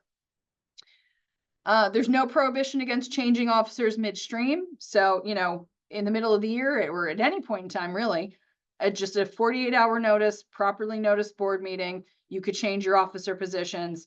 Maybe, the president decides it's just too much. He can't handle it anymore. There's, he has stuff going on in his personal life, doesn't want to be the president anymore. Or maybe the rest of the board says, hey, he's actually a terrible president. We think, Joe would be a better president.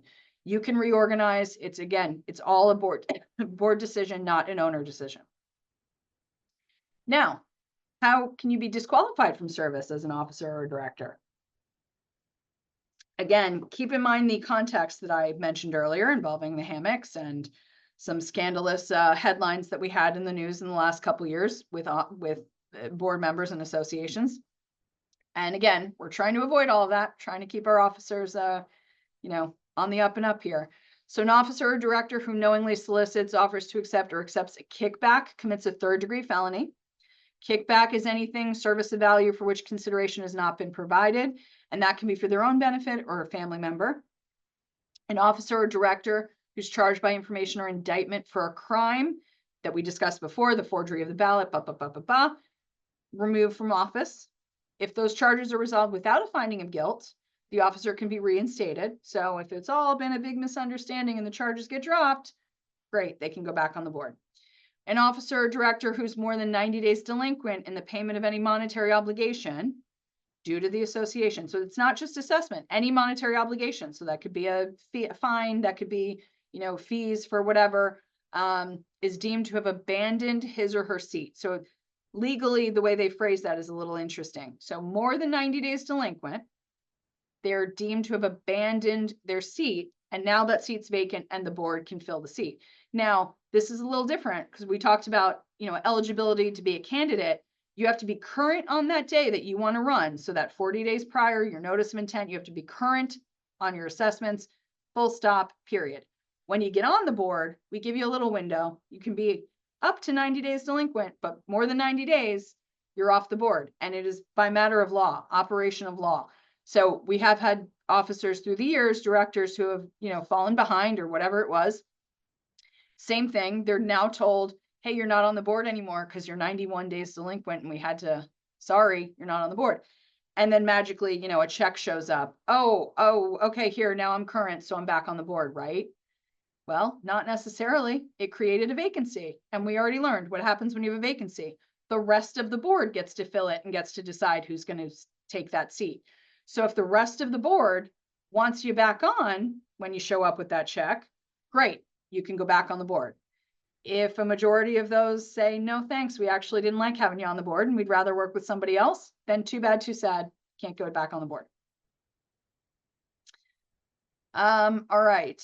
A director who willfully, knowingly, or intentionally violates the official records inspection requirements commits a second-degree misdemeanor. That's they tweaked that language a little bit this year, but that was new last year.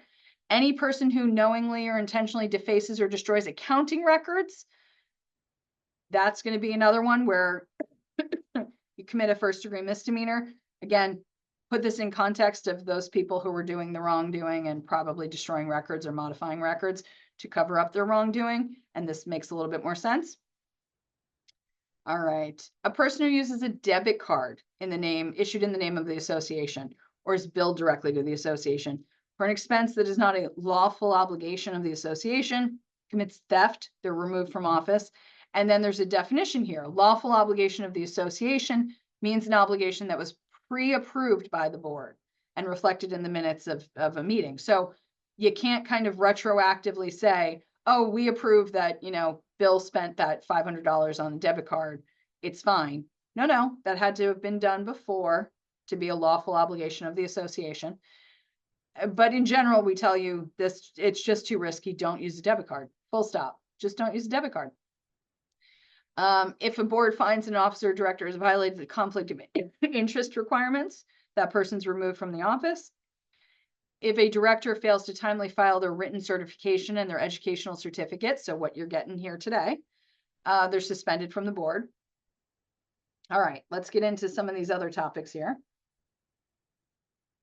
Websites. Hopefully, again, this is not new to you guys. Hopefully, we're working on our websites. If you have 150 or more units, you have to have a website. Effective January 1 of 2026, we're making almost everybody have websites. The website will apply to anyone who's 25 or more units. So if you're very small, fine, but everyone else, as of next January, basically, is gonna have to have a website. So again, make sure you already have one or you're working on this, you're getting it done. Your website has to have certain records, has to have certain, access to certain things. It can be a website, it can be a portal, it can be an app. These are all kind of used interchangeably, essentially, as long as there is an online way to view these records, to view these items. And we won't go through the whole list. You have the list here. So the gist, though, is that some of these items are supposed to be protected because we don't want everything open to everyone in the public who just can Google your community. So each unit owner has to have a username and password so they can sign in and they can see these, protected items. These are the documents you have to have on your website. Again, we'll leave it here. You can go through it. I don't need to read them all to you. Essentially, it's a lot of the stuff you would assume it would be, your governing documents, contracts that involve conflict of interest. Kind of strange the way they worded it because it says a list of all of your contracts, and then it wants your contracts that have anything to do with conflict of interest, your board certification. And then this was new too, and this makes sense. Any of the affidavits that are required by 718, that was new language they added. And then approved minutes of all board meetings that were held over the preceding 12 months. Those should be on your website too. And I'll be honest, in my brain, I assumed everybody's posting their minutes anyway, but now we've specified it's in the statute. You have to have your approved minutes of your board meetings that have been held over the preceding 12 months. Now, failure to have these on your website doesn't invalidate any action of the association, but again, you need to do it because the statute says you must. And you could get other complaints and issues for that. You have to make sure, again, that records that wouldn't be accessible to unit owners are not posted on the website. So anything that is, privileged, anything that's not open for inspection should not be on your website, obviously. Mobile app, like I said, instead of an actual website, you can do it through a mobile app that can be downloaded, whatever it is. These are all sort of, again, just kind of used interchangeably. All right. This brings us to official records. Now it's related to your website requirement. And again, if you have your website and your website has all the stuff, that's going to help you with this lovely official records issue. But let's dive in. All right. Official records are comprised of, and again, I won't read the whole list to you, but essentially your official record list is much more comprehensive than the list of items you have to have on your website. It's going to be all of your plans, your deck, your articles, your bylaws, all of the amendments. Oh, I see Peter. Hi, Peter. Hi, Emily. How are you? I'm good. I'm not meaning to interrupt your thing Oh, here. you're fine. I mean, you can you can go get some water for a few more minutes. I'm almost done. All right, so let's go through it. Copy of all of your insurance policies, financial records. This was a little specification change this year. Accounting records must include, without limitation, records of all receipts and expenditures. And now we added, including all bank statements and ledgers. That was a new change. My understanding is some owners were getting pushback from managers who said, we can't give bank statements because there's privileged information, there's account numbers, things like that. Well, now we've made that clear. That's part of your official records. You just have to redact anything that is, not open for inspection, but bank statements and ledgers are going to be part of it and open for inspection. Some other changes, again, there's your list. We won't read off everything. Some other changes to be aware of. Again, the affidavits that are now going to be required by Chapter 718, those are part of your official records. You have to keep those. The approved minutes of any board meetings, that's going to be part of your official records. And now this is a new one, and Peter's going to talk about this a little bit more later on, but the video recording or a hyperlink to the video recording for all meetings of the association, the board, any committee, and the unit owners that are conducted by video conference over the preceding 12 months. And again, sort of put a little asterisk there, and Peter will get back to that later. All right. Minimum retention period. All official records have to be maintained for at least 7 years. However, there are some changes, some exceptions here. Some of your items you're going to have to keep forever and ever and ever. That is copy of the plans, permits, warranties, anything provided by your developer, copy of your recorded deck, bylaws, any amendments, articles, copy of your current rules, and all meeting minutes. So that's an interesting one because we have a lot of clients that say, well, they changed that a couple of years ago. I don't have the minutes from, 2010. Well, okay. Don't know what to tell you, but keep them from now on in.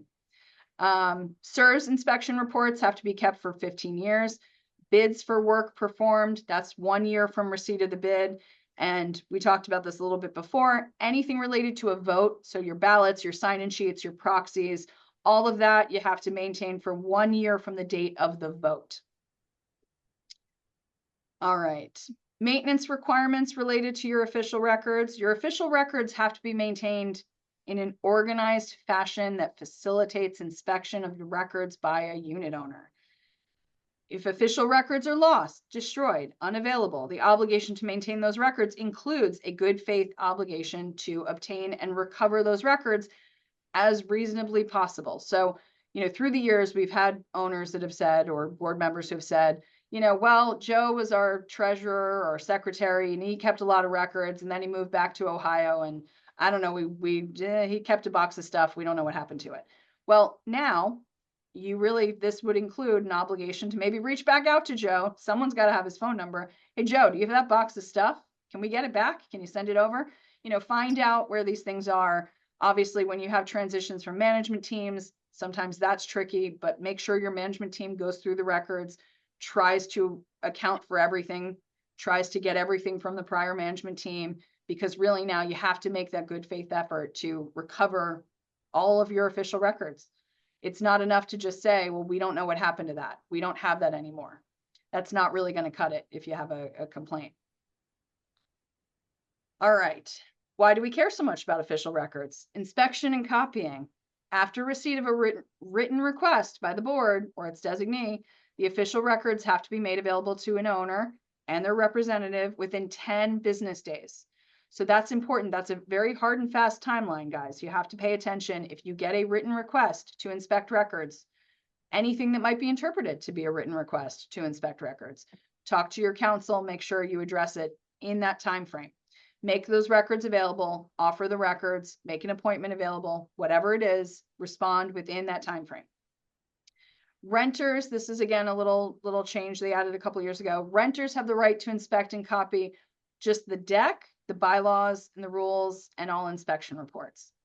Not sure why they would, but sure. They don't get sort of free reign access. They only get those handful of items. The association can comply with the inspection requirements by having a copy of those official records available for inspection, or, and this is why I said your website is going to be so important, you can offer the option of making the records available via the internet. If they're on the website, or if they're on your app or your portal or whatever, again, we're using those terms sort of interchangeably here, the association fulfills its obligation by saying, hey, those minutes that you wanted to see, they're on the website. So here you go get them on the website. And that's going to be enough. That's going to suffice. So again, this is why we're saying those websites are going to be really important. You can allow the records to be viewed in electronic format on a computer screen and then printed upon request. That's another option. The right to inspect records includes the right to make copies at a reasonable expense. The other part of this is you have to allow the owner or their representative to use a portable device, and you can't charge them for that. If they bring a portable scanner, if they, just take photos with their iPhone, if they bring their iPad and they take photos of and make copies that way, you can't charge them for that. And you have to allow it. All right.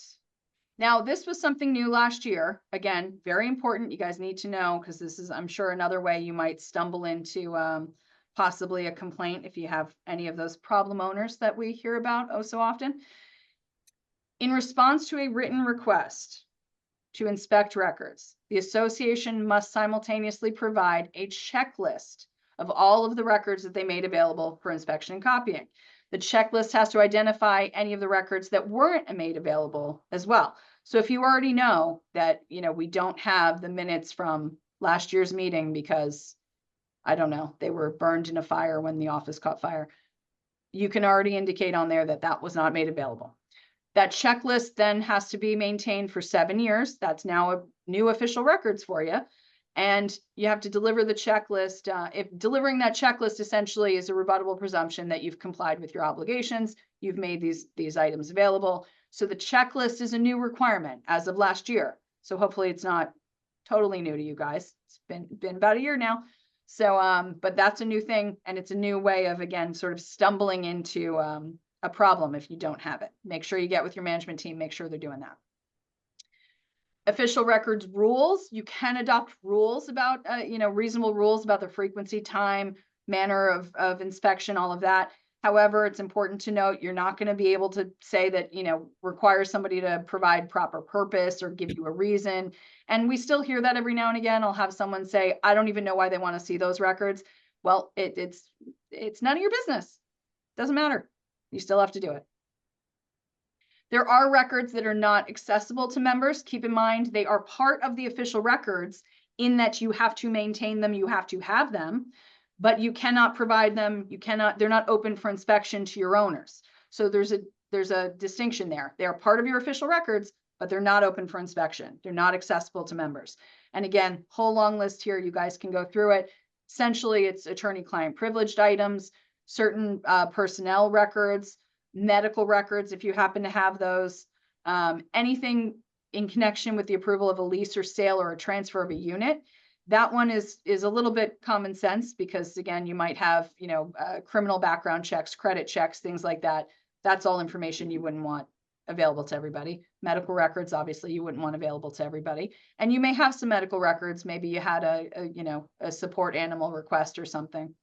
Another big one, Social Security numbers, driver's license numbers, any of that. If you're 55 and over, you should be doing your surveys every 2 years. You probably have copies of driver's licenses everywhere.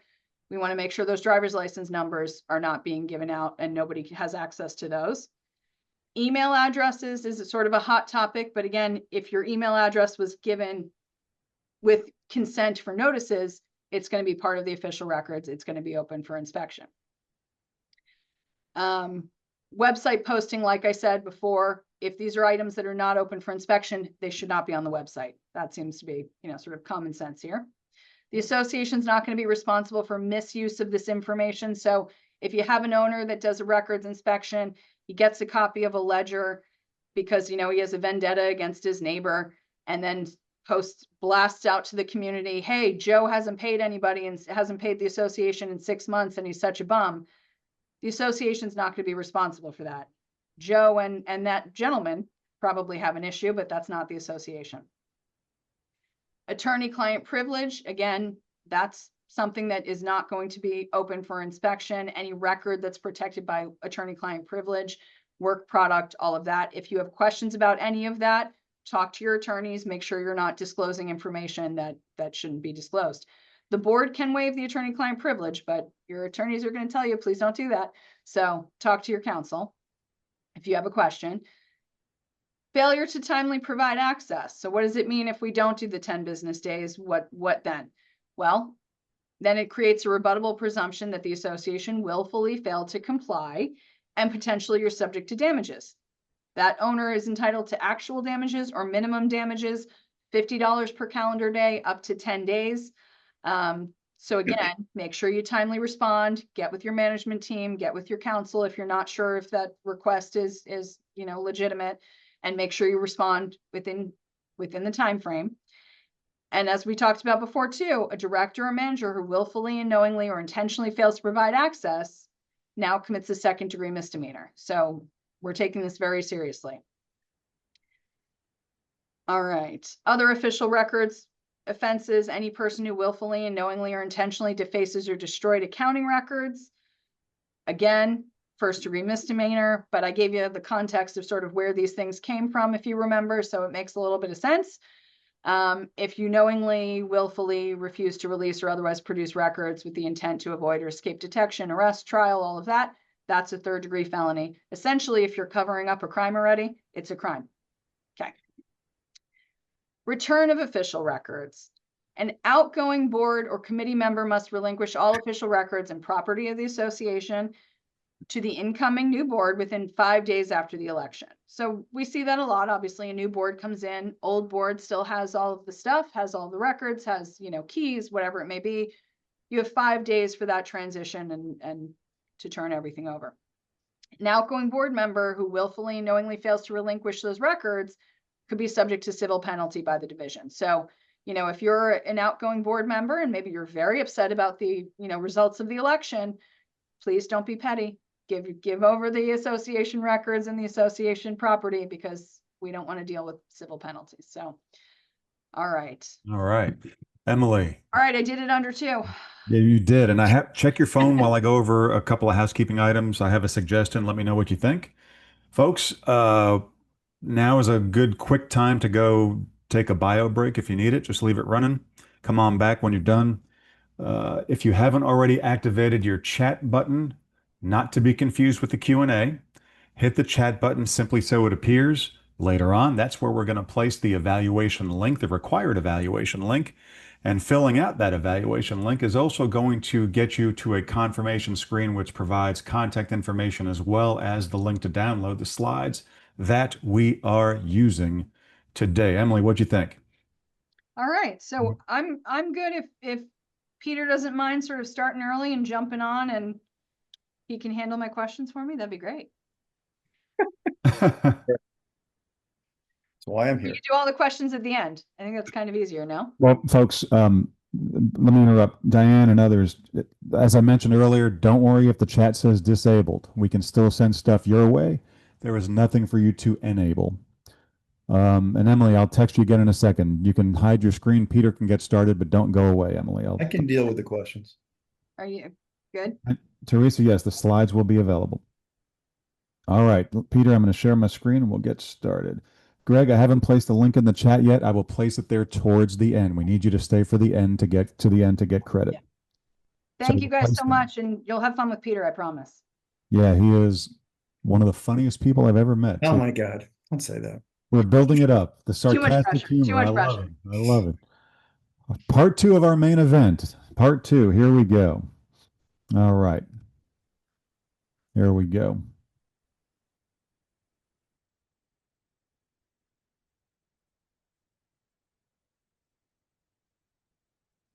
So we're going to start up now. There you go, sir. Yes, sir. Okay, I thought you were taking a break. So, all right. Hi, everybody. My name is Peter Mollengarden. I guess Jeff already introduced me. Jeff's going to do the screen for me since I'm such a technical wizard. And Emily, did a fantastic job on her part. My parts are a little different, but just as important in this marathon session. And first, we're going to start with transfer fee and estoppel certificates. And basically, transfer fees are fees that an association can charge with respect to the sale or lease or mortgage or other transfer of a unit. And an association cannot charge any fee for those types of transfers or other type of transfer unless the association is required to approve the transfer under their documents, and a fee for the approval is provided for in the declaration, articles, or bylaws. Now that fee, again, which must be authorized through your governing documents, cannot exceed $150 per applicant, but a husband and wife or a parent, dependent child are considered one applicant. I also want to make a point here that the transfer fee used to be capped at 100. It was raised a couple of years ago to 150. If your documents for some reason limit you to less than that, then that's the only amount you can charge. Also, you can't get around this, for lack of a better phrase, by calling it something else. In other words, you can't have a transfer fee of 100, application fee of 200, a screening fee of whatever.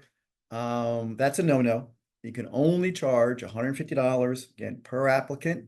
That's the max, and you can't, try to finagle that by calling the fees something else.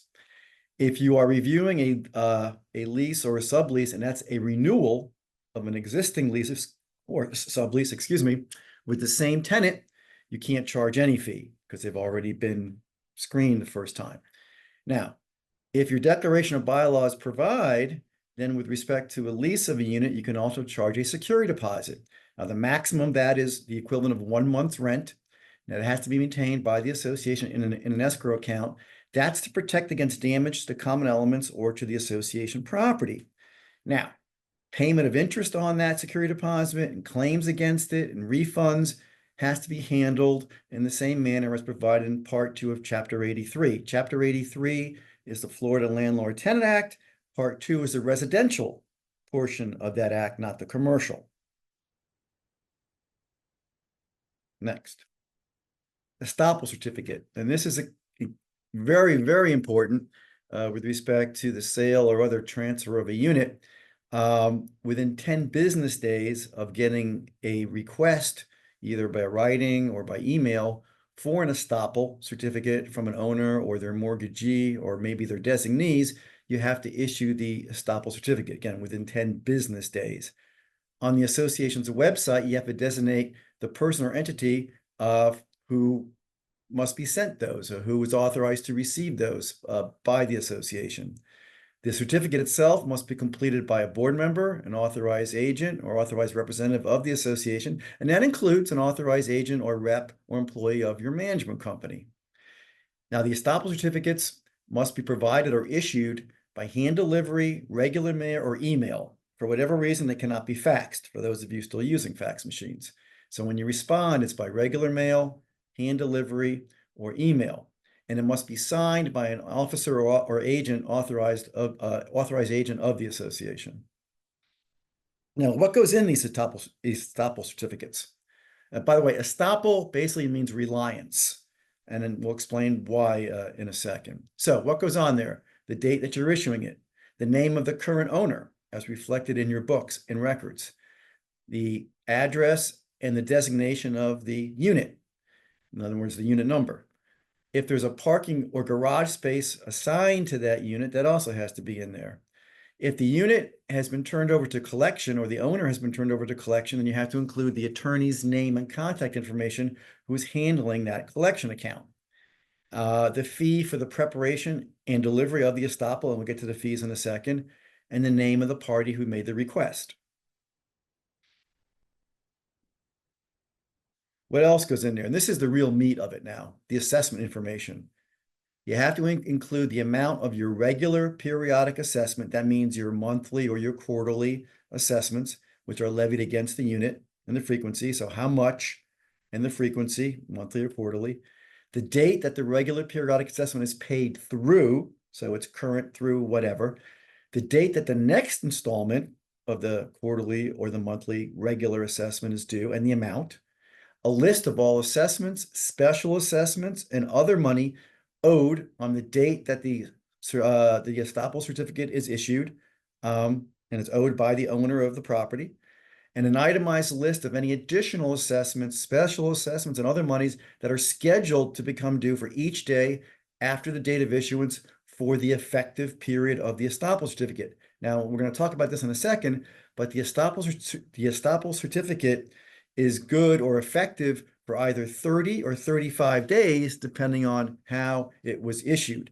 Now, when you calculate the amounts that are scheduled to become due, you can also assume that any delinquent amounts will remain delinquent during that effective period.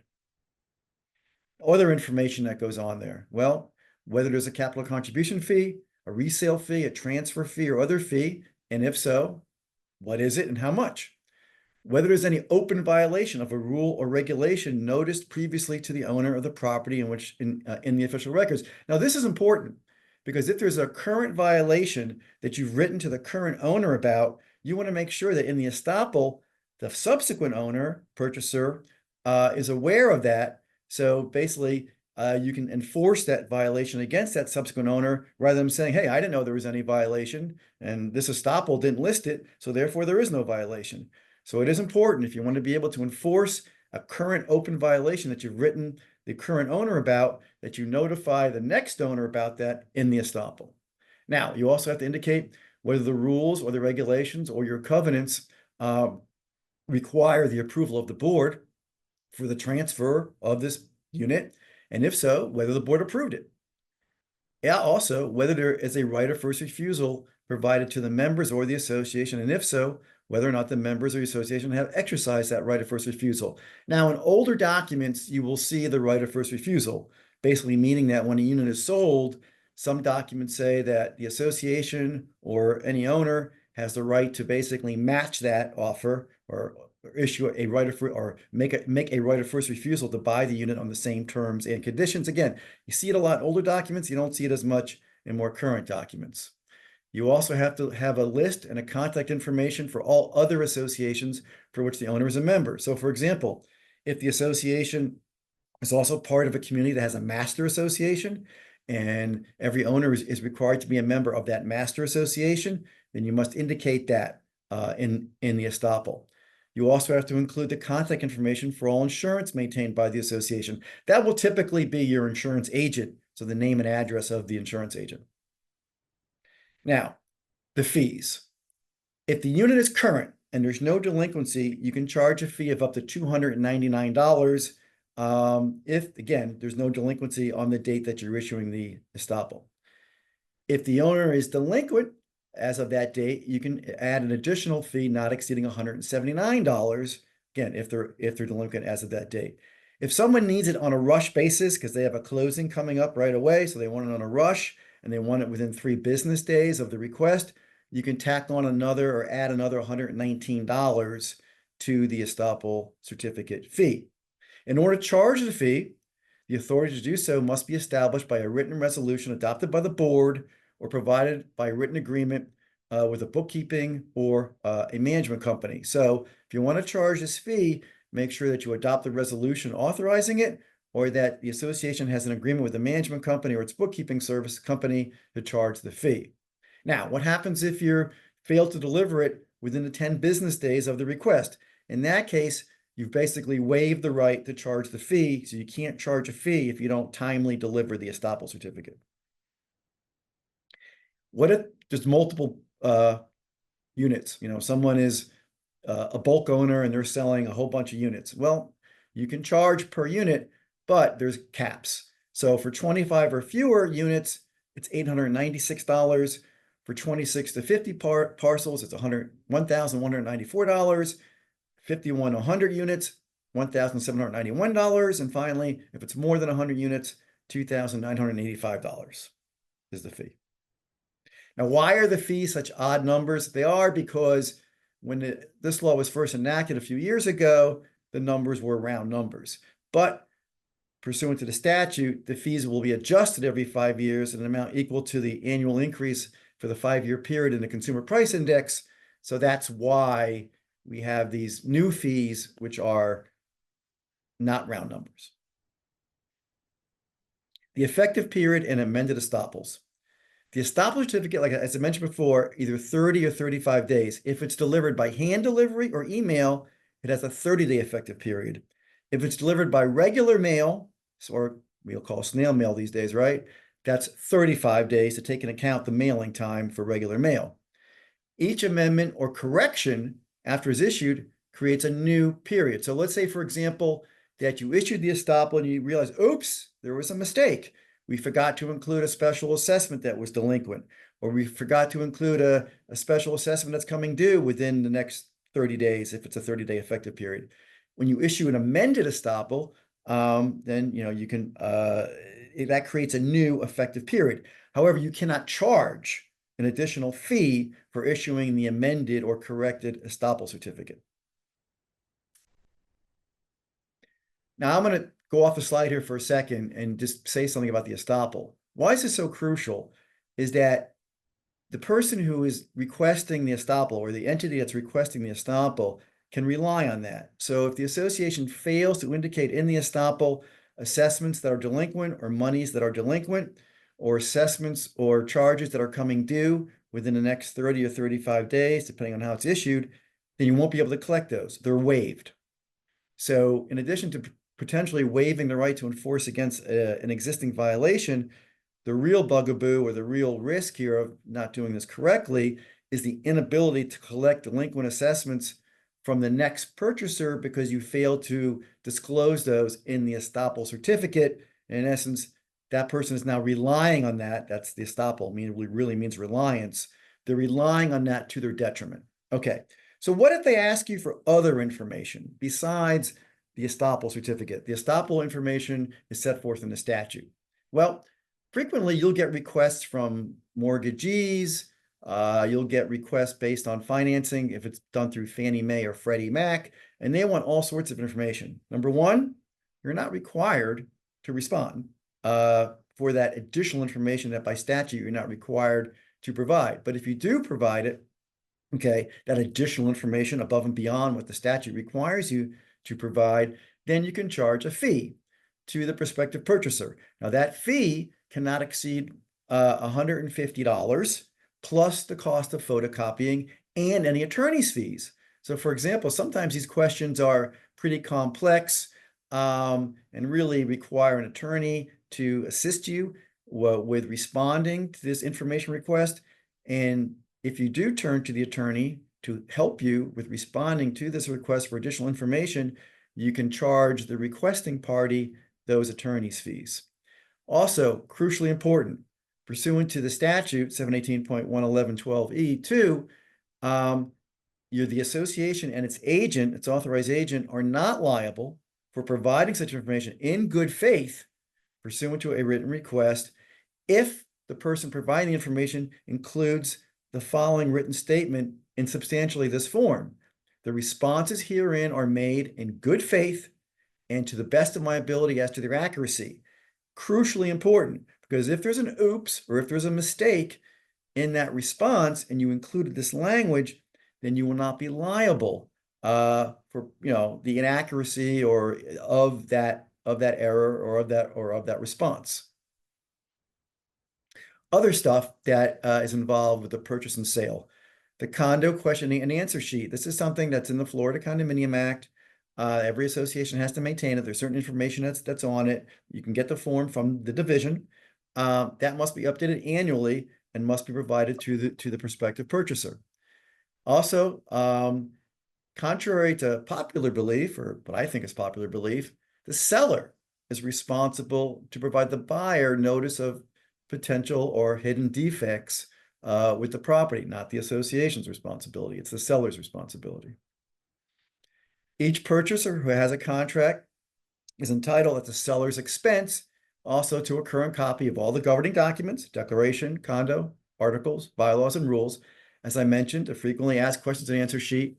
And it's also, they're entitled to what's known as a governance form. This is a form that's provided by the division. It kind of explains how, in fairly simple terms, how an association is operated and how things are run. But again, this is a seller's obligation to provide to the buyer, not the association.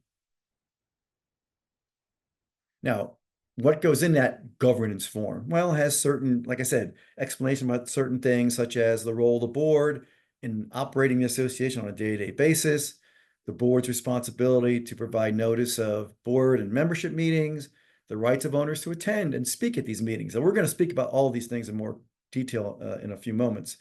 The responsibility of the board with respect to maintenance, the board and the owners, because obviously, there's a split of maintenance responsibility between the two.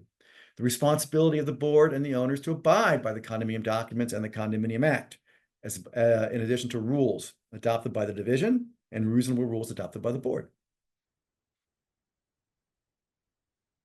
Other things that are in this governance form, the owner's right to inspect association records, as Emily was speaking about a few moments ago. Remedies available to these owners with respect to actions by the board which may be abusive or beyond the board's authority. The right of the board to hire a property management company, subject to its responsibility, with respect to that management. The responsibility of owners with regard to payment of regular special assessments to operate the association and to operate the property. We'll discuss things about voting rights of the owners. Again, that's pursuant to your documents, and the rights and obligations of the board in enforcing the rules and the governing documents. Now, we're going to discuss suspensions, fining, basically enforcement or this type of enforcement of the documents. Fines and use right suspensions. Now, first we're going to talk about fines and suspension of rights for non-monetary violations. So violations of the documents not related to the failure to pay, okay? So if you're going to go after someone to levy a fine or a suspension for these type of non-monetary violations, you can do so pursuant to the statute. The authority doesn't have to be set forth in your documents, but you have to jump through certain hoops, go through certain steps to do it. With regard to a fine or suspension, the board levies the fine or levies the suspension. The board then provides the owner with written notice of the violation and an opportunity to attend a hearing no sooner than 14 days from the date of the notice. So you have to give the owner at least 14 days notice of the violation, of the fine, and an opportunity for a hearing before a committee. Now, that committee is an impartial committee of at least 3 members, and we'll talk about who that is in a second. Now, the role of the committee is very limited. The committee's role is limited to determining whether to confirm or to reject the fine or the suspension levied by the board. If the committee does not confirm the fine or suspension, it cannot be imposed. So the committee really is a little appellate body. It's the best way I can describe it. And they have a lot of power, though, because even though the board may say, okay, this violation was worthy of a X dollar fine or a suspension, if the committee at the hearing does not agree with that, then the fine or suspension cannot be imposed. By the way, the committee doesn't change the fine, it doesn't change the suspension, it only confirms or rejects the one that was imposed by the board. Okay, who's on this committee? It's not the board members and it's not the officers. Because it's supposed to be an impartial committee of 3 people, it has to be consisted of people who are not officers, directors, or employees of the association, or the spouse, parent, child, brother, or sister of an officer, director, or employee. Also, a fine cannot exceed $100 per violation. However, if it's a continuing violation, you can levy the fine on the basis of a per day or per diem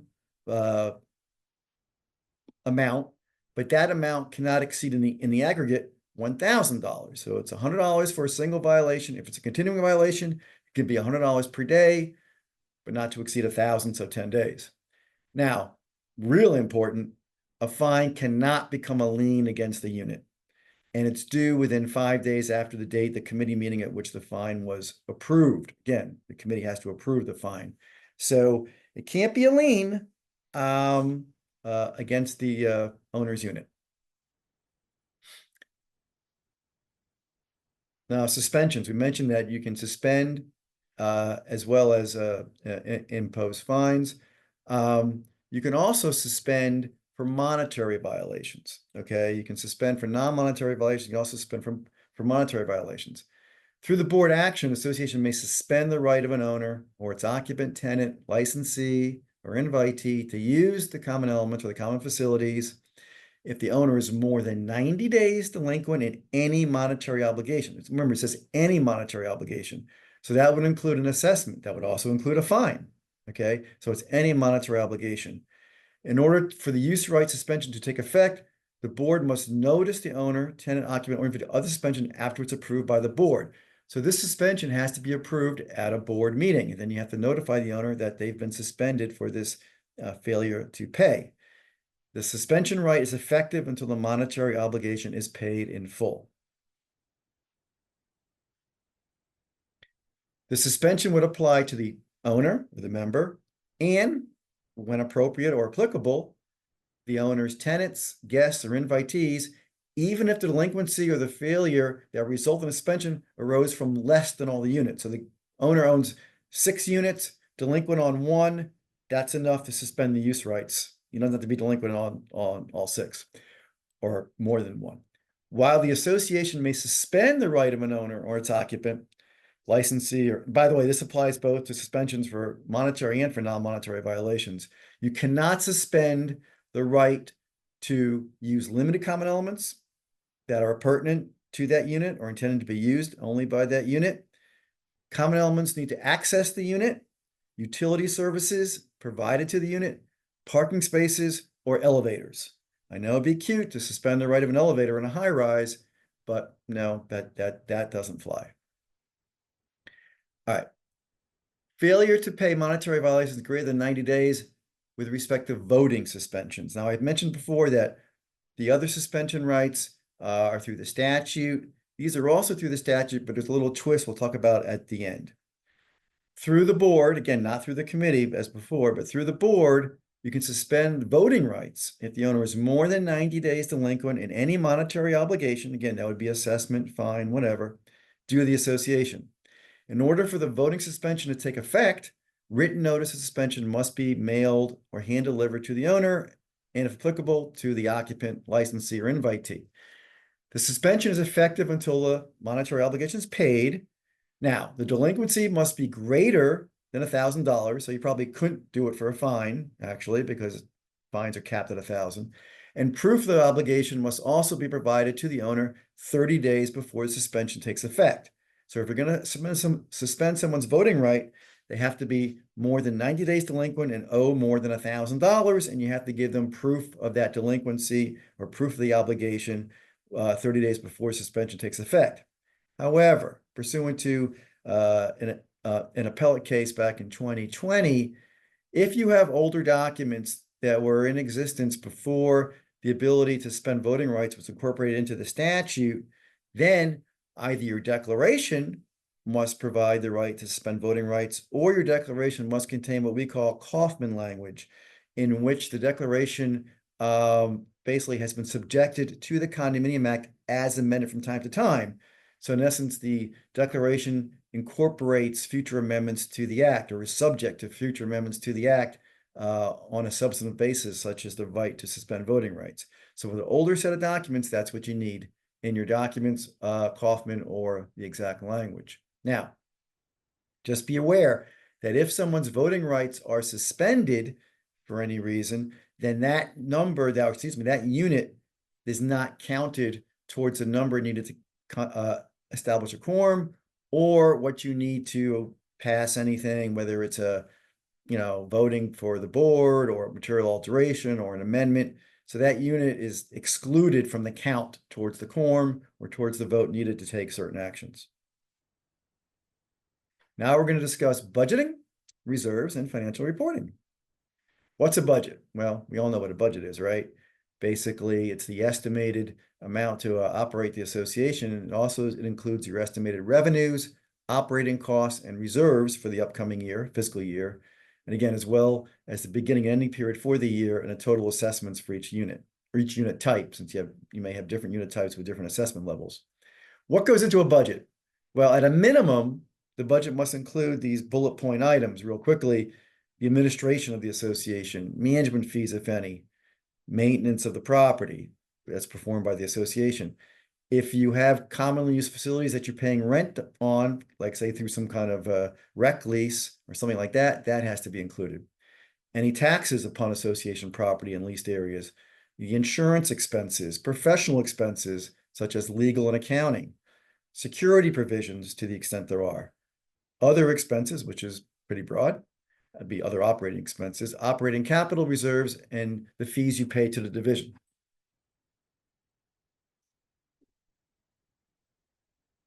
The process to adopt the budget is basically that you have to provide at least 14 days written notice, hand-delivered, mailed, or electronically transmitted to the owners, together with a copy of the proposed budget. Now, if your bylaws for some reason say that's a 30-day provision, then I would comply with the 30-day provision.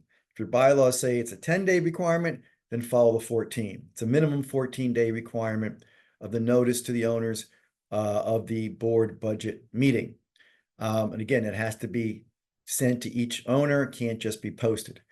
The person providing that notice on behalf of the association must execute an affidavit, basically attesting that that notice requirement was met. Now, let's say during the budget meeting, you make changes to the budget. You say, you know what, this line item's too high, this line item's too low, we're going to switch things around. You can do that at the budget meeting without having to renotice and hold the meeting again. A meeting of the board or the unit owners at which a proposed budget will be considered may be conducted by video conference, and Emily touched on that for a few moments before. And the division was required to adopt rules governing, the video conferencing requirements for such meetings. You have to have a sound transmitting device so the conversation of the members must be heard by the board or the committee members and anyone attending the meeting in person. Okay. If the board proposes, this is an important change that was just done this year, this last bullet point here. If the board proposes in any fiscal year an annual budget which requires assessments against owners which exceeds 115% of the assessments for the prior year, then the board must simultaneously propose at the budget meeting before the adoption of the budget a substitute budget that does not include any discretionary expenditures that are not required to be in the budget. In calculating the 115%, certain things are excluded. Reserves for repair and replacement, structural integrity reserves. So basically what we mean regular reserves, and we'll talk about that in a second, as well as the structural integrity study reserves and your insurance premium costs. So those things, if they go up, they're not included in the calculation of the 115%. If you do, though, still go over the 115%, unit owners must consider and may adopt the substitute budget prior to the adoption of the budget that exceeds the 150% threshold. An adoption of the substitute budget requires the affirmative approval of the majority of all the voting interests, unless your bylaws for some reason have a higher percentage. If the substitute budget is adopted, if the substitute budget is not adopted, then the annual budget previously adopted or previously proposed by the board may be adopted. So if you have a budget that's proposed to go over the 115%, you can't adopt it until the owners have the opportunity to adopt a substitute budget. If the owners don't adopt the substitute budget, then the board can adopt that prior proposed budget. At least 14 days before the budget meeting in which a substitute budget will be proposed, the board must hand deliver or mail to each owner a notice of the meeting or such longer periods that your bylaws may require. So if you're going to have 115, if your budget's going to go over 150%, not including the excluded items that we just mentioned, then do the 14-day notice and have that owner meeting for them to address the proposed substitute budget. Now, effective in July of 2021, the board was required or is required to adopt the annual budget at least 14 days prior to the start of the association's fiscal year. That could be a calendar year, could not be a calendar year. That depends upon your bylaws and what the association has established as the fiscal year.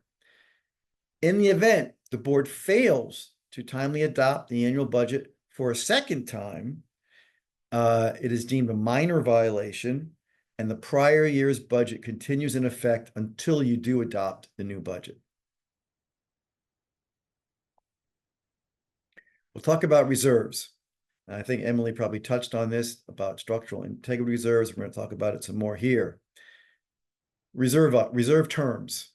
What's a capital expenditure? A capital expenditure is any expenditure of funds for the purchase or replacement of an asset whose life is greater than 1 year, or repair to an asset that extends the useful life greater than 1 year.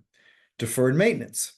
Deferred maintenance is any maintenance or repair that will be performed less frequently than yearly and will result in maintaining the useful life of the asset. So it's, maintenance you do on a deferred basis. Examples of these type of reserves or expenditures, capital expenditure and deferred maintenance, include, without limitation, roof replacement, painting of the building, pavement resurfacing, balcony restoration, sidewalk improvement, boardwalk, etc. So basically any major project, not just your day-to-day maintenance. The budget, and this has been in the law for a long time, but the amount has changed at the bottom there. The budget must include reserve accounts for capital expenditures and deferred maintenance, including but not limited to roof replacement. So it has to include roof. Roof is now also part of CEUs, building painting, pavement resurfacing, and any other item that has a deferred maintenance expense or replacement cost that exceeds $25,000. That's just been changed. It used to be $10,000 for many, many, many years. Now it's up to any other item that has a deferred maintenance or replacement cost that exceeds $25,000. In computing the reserves, you have to use a formula. Here's the formula. It's basically based upon the estimated remaining useful life of the item, the estimated replacement or deferred maintenance expense of the item.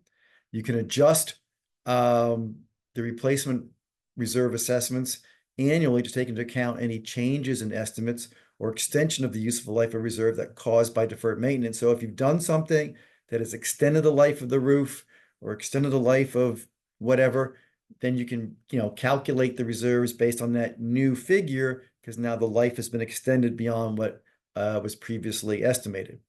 Funding for reserves must be based on a separate analysis of each of the required assets or upon a pooled analysis of 2 or more assets, and we'll talk about that now. Unless the association maintains a pooled account of reserves, the reserve schedule should include each reserve account for capital expenditures and deferred maintenance or replacement on a separate line item or as a separate line item with the following disclosures at a minimum: the total estimated useful life of the asset, so whatever that asset may be, cooling tower, elevator, whatever. Estimated remaining useful life of the asset.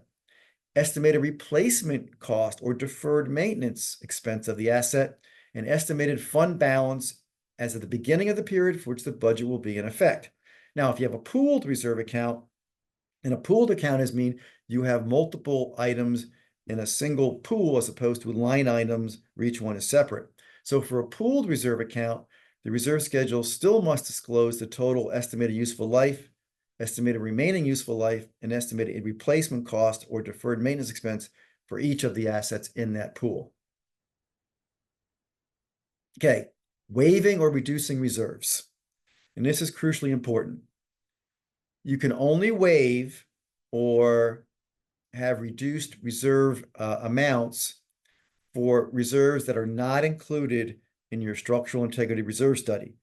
Remember, structural integrity reserve studies must be done for all condominium that have buildings 3 or more stories in height, for each building in the condominium that's 3 or more stories in height.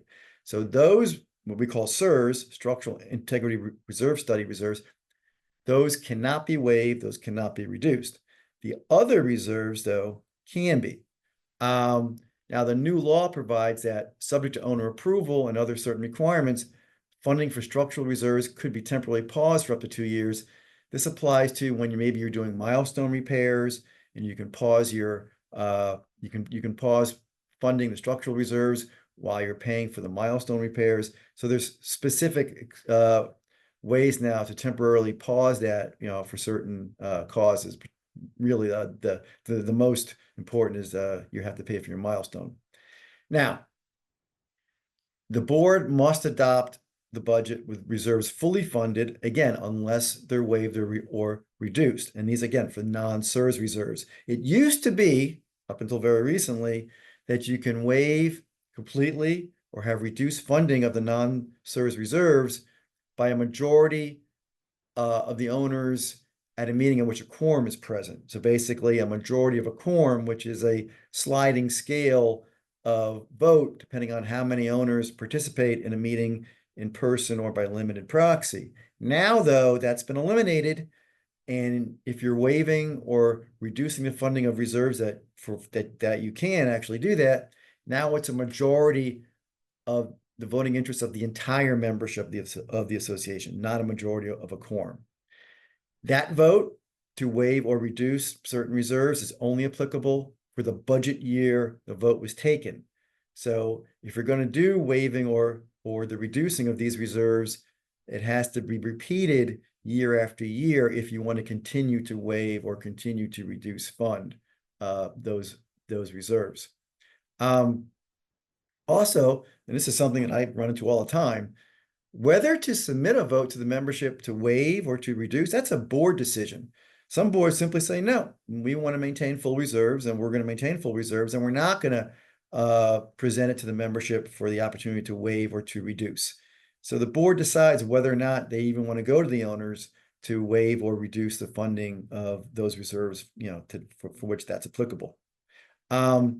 If the association is going to attempt to waive or to reduce the funding, whether that's achieved or not, if a quorum is not attained or the vote is not obtained, then the reserves as fully funded goes into effect. So the board is still required to budget fully funded, okay, but whether or not they actually collect fully funded depends. And I'll go off the screen here for a second. That's why under the rules of the division, before a vote is taken to waive or to reduce reserves, again, those certain reserves that can be, you have to present the owners a budget showing fully funded reserves. So in essence, the owners know what they're waiving, they know what they're reducing, so they know the impact of their vote. Authorized reserve expenditures. So reserves are restricted, they're restricted funds. So reserve funds, any interest accruing on those funds must remain in the reserve accounts and used only for the designated purpose or purposes if it's a pooled, unless their use for other purposes is approved in advance by a majority vote of the voting interest. Again, this used to be a majority of a quorum. Now it's a majority of all the voting interests of the association. Structural integrity reserves, said that twice. Not only cannot be waived or reduced, they also cannot be voted to be used for other purposes. So you can't vote, the owners cannot approve using structural integrity reserves for a non-structural integrity purpose. Pooled reserves. Non-structural reserve accounts may be pooled. And in essence, you can also pool structural integrity reserves, but structural integrity reserves, those items, including roof and painting and other structural things, they cannot be pooled with non-structural reserves. So non-structural reserves, they can be pooled. Structural reserves can be pooled, but only amongst themselves. You can't pool a structural with a non-structural. If you do have a pooled account, that means basically in that pool, you'll have a fund for the items that are listed in the pool. And that money can be used for any of those items that are in that particular pool. If you have line item reserves, then the money can only be used for that particular item. It can't be used, for other items. The limited proxy disclosure, we'll mention in a few minutes, when you vote, if you're going to vote on the waiver of reserves or the reduced funding of reserves or using certain reserves that you can for other purposes, when you vote on that by limited proxy, the proxy must have this language that you see. It must be in bold, capital letters in the largest font on the proxy. Basically, just telling the owners that, hey, if you vote to waive or to reduce funding or to use these reserves for other purposes, you're probably going to be subject to special assessments because, those reserves are no longer going to be there for the purpose designated because they're being waived, reduced, or used for something else. Financial reports. Okay, so that's about reserves. Every year, you're also required to do an annual financial report. And that annual financial report has to be prepared within 90 days after the end of the fiscal year, or on such date as may be provided in your bylaws. Within 21 days after the report is completed, the association, or it's been received from your third party, like your accountant, but not later than 180 days after the end of the fiscal year. Now it went from 120 to 180 by a recent law change. The association must mail or hand deliver to each owner a copy of the most recent financial report and a notice that a copy of the most recent financial report will be mailed or delivered to the owner without charge within 5 business days upon receipt of a written request. So you have a choice. You must also provide an annual report to the Department of Business and Professional Regulation containing the names of all the financial institutions with which the association maintains an account, and a copy of that report may be obtained from the department upon written request by an owner. What type of accounting do you have to do? What type of financial accounting report do you have to do? Well, it depends upon your revenue, okay? But the statute sets forth the following amounts and what they correspond to. So if you have an association with annual revenues of 150,000 or more, but less than 300,000, it's a compilation or a compiled statement. If you have revenues of at least 300, but less than 500,000, then it's a reviewed financial report or financial statement. And if it's an association with revenues of 500,000 or more, it's an audit. However, I will say here, if your documents or your bylaws or your declaration require an audit, then you have to have an audit, even though you might not have the $500,000 in revenue. So if your documents specify a certain type of reporting above what your revenue requires, then you have to do that. Not less, but more.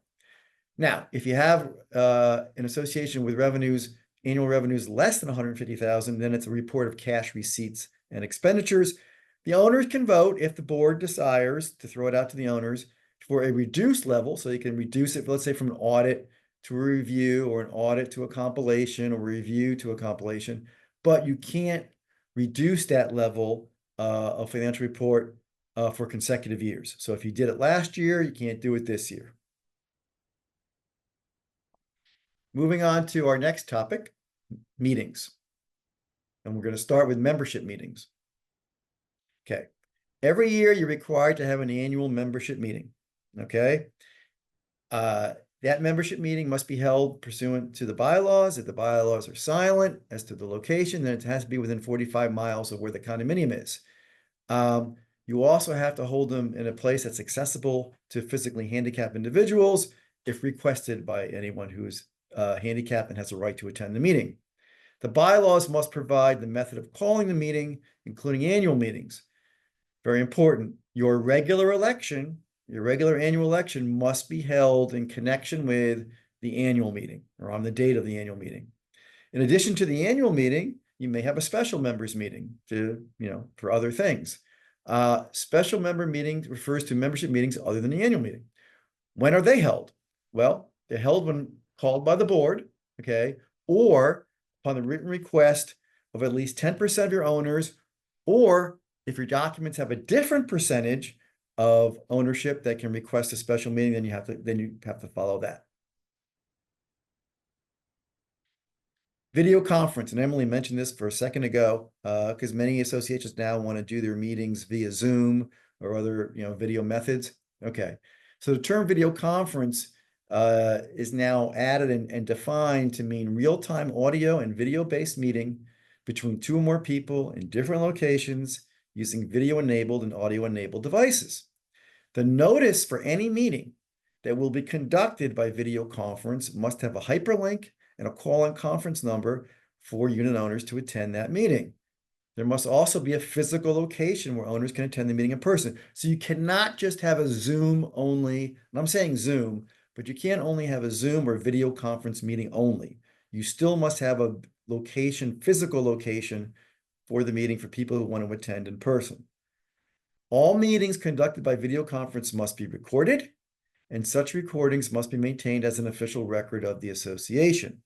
So unlike non-video conference meetings where you're not required to have a, recording, a verbatim recording of the meeting, if you're doing meetings conducted by video conference, then you must have a recording of that meeting. Can I ask a quick question about that? Because this has come up. With that video recording, it only needs to be made where the owners can view it.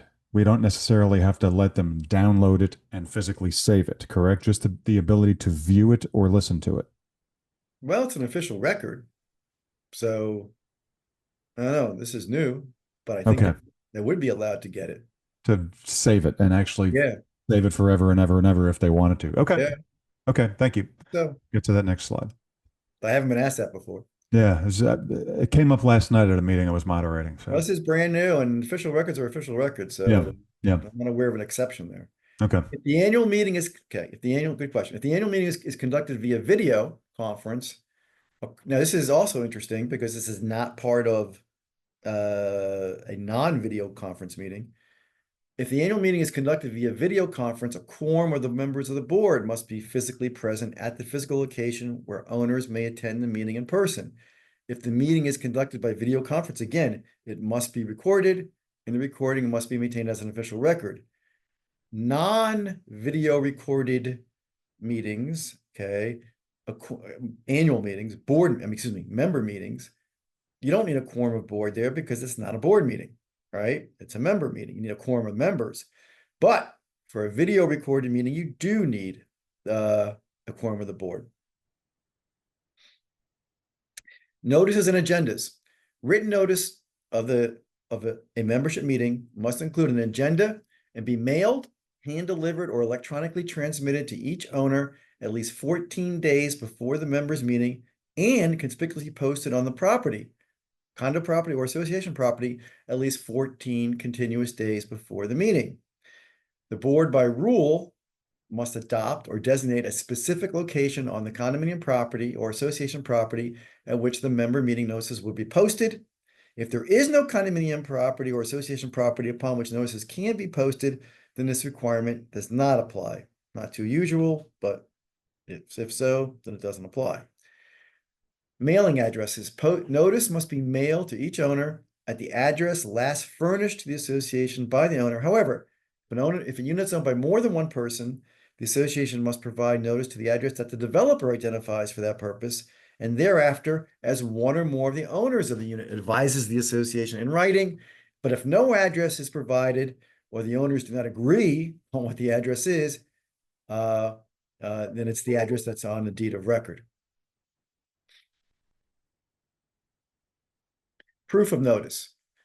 The person that provides the notice of the meeting on behalf of the association must provide an affidavit or a U.S. Postal Service certificate of mailing included among the official records, evidencing compliance with the member meeting notice requirements, i.e., they have to attest that the meeting notice was sent and posted 14 days in advance. The notice waiver. Unless an owner waives in writing the right to receive notice of the annual meeting, such notice must be hand-delivered, mailed, or electronically transmitted to each owner. Owners may waive notice of specific meetings if allowed by their bylaws or the declaration or any applicable law. Closed circuit television. In lieu of or in addition to the physical posting of meeting notices, you may, by rule, adopt the procedure for conspicuously posting and repeating broadcasting the notice and the agenda on closed circuit cable TV serving the association.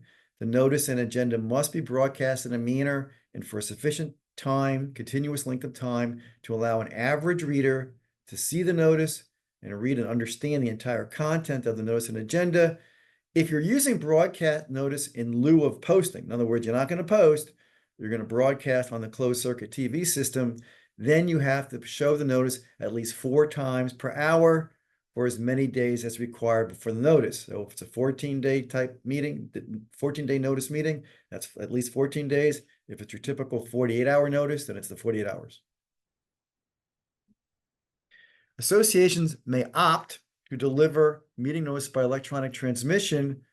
Got to follow certain rules for that. You can only send notice by electronic transmission, i.e. email or facsimile, to owners who consent in writing to receive official notice by electronic transmission. That written consent must be signed by the owner of record or by a person holding a power of attorney, which was executed by the owner of record. The consent or revocation of a consent may be delivered to the association by electronic transmission itself, hand delivery, mail, certified mail, or other commercial delivery service. And the owner bears the risk of ensuring delivery of that notice. Electronic notice, however, cannot be used in a meeting to recall a board member or for noticing a membership meeting when you're voting on the retrofitting of the property with a fire sprinkler system. So those type of meetings, you cannot use the electronic notice or the electronic transmission of notice. Notice, oops. Okay, the notice of a meeting is effective when sent by the association, regardless of when it's actually received, if it's sent to the correct email address or mailing address or facsimile address to which the owner has consented. So the owner is responsible, for example, if their computer system traps the email through as spam or something like that, or has a filter, as long as the association sends that electronic transmission notice to the email address that they've been provided by that written notice, then that's deemed to be good notice. And it's the owner's issue if their computer or their filter system has somehow not allowed it to be transmitted to them. I want to let everybody know, and you as well, Peter. I'm now about to experience a severe thunderstorm. So if I happen to lose power and you lose me, I'll be back in a couple of minutes. I have a full generator here. Peter has assured me he's learned lyrics to some new songs, so he'll keep you entertained while I reboot if it comes to that. But hopefully power will not be lost. Back to you, sir. Yeah. The only song I know is Happy Birthday, so we'll sing that 20 times. The association is required to maintain the email addresses and the fax numbers, if applicable, of those owners who consent in writing to receive notices electronically. If consent to receive notice electronically is provided, those are accessible. So I'm going to stop here for a second. Emily was talking about official records during her portion. And among the things that she said was that email addresses are typically privileged and not accessible to other owners. That is correct, unless if an owner has consented in writing for their email address to be their address to receive notices from the association, then that email address of that owner or other owners who have also agreed, those are accessible to other owners. Otherwise, they're not. So they're no longer privileged once an owner has agreed to receive their notices through electronic transmission. Now, the association must ensure that the email addresses and fax numbers are only used for the business operation of the association. The association cannot sell or share email addresses or fax numbers with outside third parties if this information is included in documents that are released to outside third parties. The association must redact that information before the document is provided. However, the association is not liable for an inadvertent disclosure of an email address or fax number unless the disclosure was made with a knowing or intentional disregard for the protected nature. And I'll stop here for 1 second because in my experience, we do a lot of work for a lot of associations, and many associations enter into bulk cable TV and bulk internet contracts. And invariably, what I see in these contracts is that the bulk service provider, whoever that may be, wants a list of all the email addresses of all the owners in the association. Now, why do they want that? Well, they want that so they can market their, non-bulk, premium services to these owners. And I always fight about this because an association is not, cannot by law, sell or share email addresses with third parties. So I'm always, in a constant battle with these companies saying you cannot have a list of email addresses, even though it seems to be in all their contracts, because by law, associations are not allowed to share those. So just a little, little tip there. If you see that in one of these contracts, I would, urge you to delete it and not be furnishing these companies email address lists of your owners. Okay. Websites. And I'm sure this was covered by Emily, but for associations managed economy with 150 more units, you must post digital copies of member meeting notices and agendas in plain view on the front page of the website. Now, by the way, in January 1 of 26, the website amount or the website threshold is going from 150 units to 25 units. So in January 1 of next year, it's going to be associations with 25 or more units, not 150. Anyway, you have to post the meeting notices of member meetings and the agenda on the website or on a separate page or on the app. You can have an app rather than a website app you can download to a mobile device. You're also required to post any document which will be considered and voted on by the members during the meeting or any document listed on the agenda, and you have to provide that at least 7 days before the meeting at which that document or information will be considered.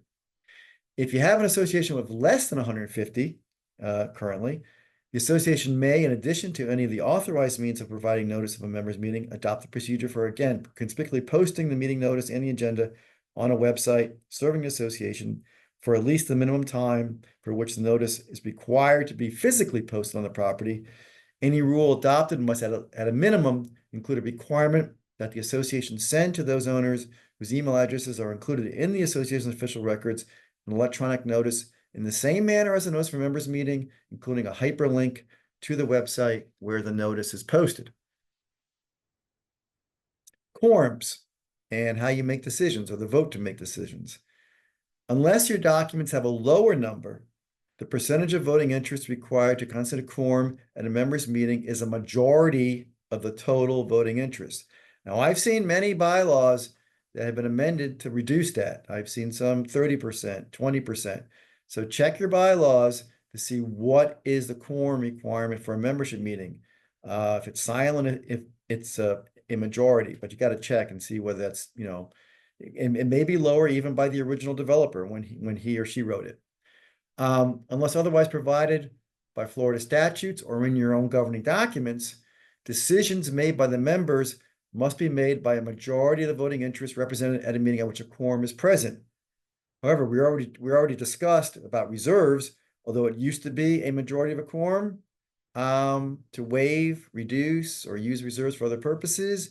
Now that's a majority of all. Just one example. Written consent. In other words, written consent would be the consent of the owners in lieu of a meeting.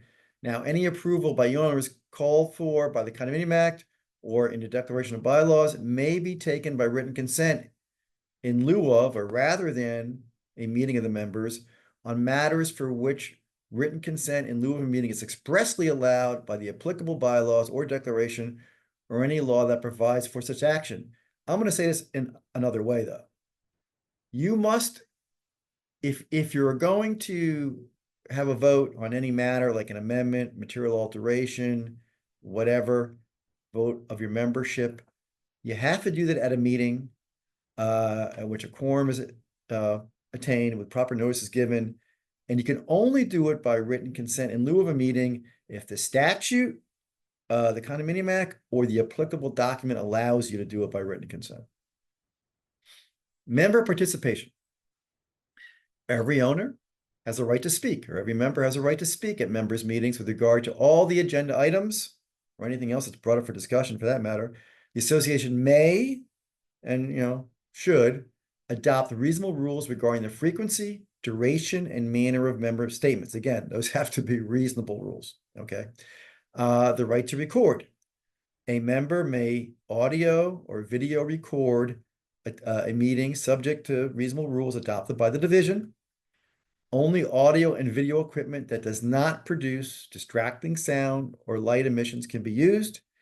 If you adopt it as a rule in advance, so basically the board adopts rules in advance of the meeting, audio and video equipment must be assembled and placed in position in advance of the commencement of the meeting. Obviously, this is an old provision. I'm an old guy. I remember back in the day before cell phones, people used to set up tripods with cameras. It looked like a studio, a movie was being made. And they had to give written. Nowadays everyone uses their cell phone. Okay, so I'm not sure that second bullet point is going to be that germane, but just be aware of it. If adopted in advance as a written rule, anyone taping, audio or video recording a meeting cannot be permitted to move around about the meeting in order to facilitate the recording. I would suggest you do this. I've been in meetings where people are just wandering all over the place, even getting in front of me if I'm trying to do the meeting. So I think it's a good rule that, you have to stay where you are when you're recording the meeting.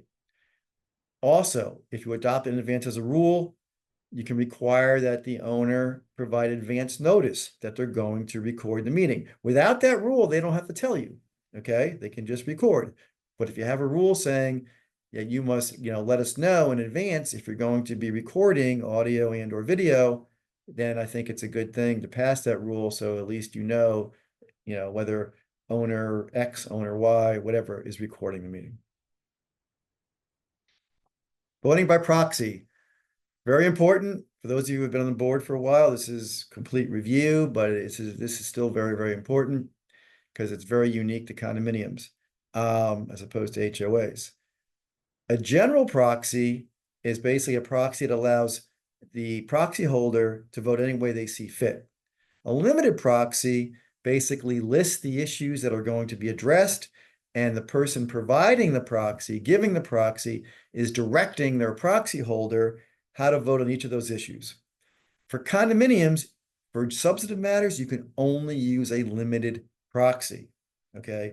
Although a limited proxy and a general proxy can establish a quorum, if you're voting on any substantive matter, okay, you can only use a limited proxy. Now, you can't use proxy voting at all for elections, okay? There's no proxy voting.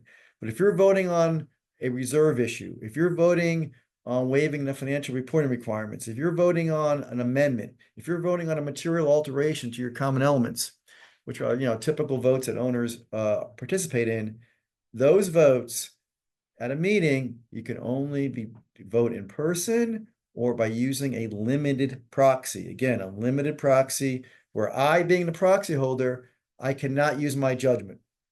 Okay, I'm basically just a warm body. I'm there, but the person who gave me that proxy, their vote is right. It's almost like an absentee ballot. Think of it as the first cousin of an absentee ballot. It's not an absentee ballot, but in essence, the owner is voting directly through the limited proxy because the proxy holder can't use their judgment in voting for that person. Okay. Unless a limited proxy is required, a general proxy can be used in voting for non-substantive changes to items for which a limited proxy is required and given. Again, non-substantive.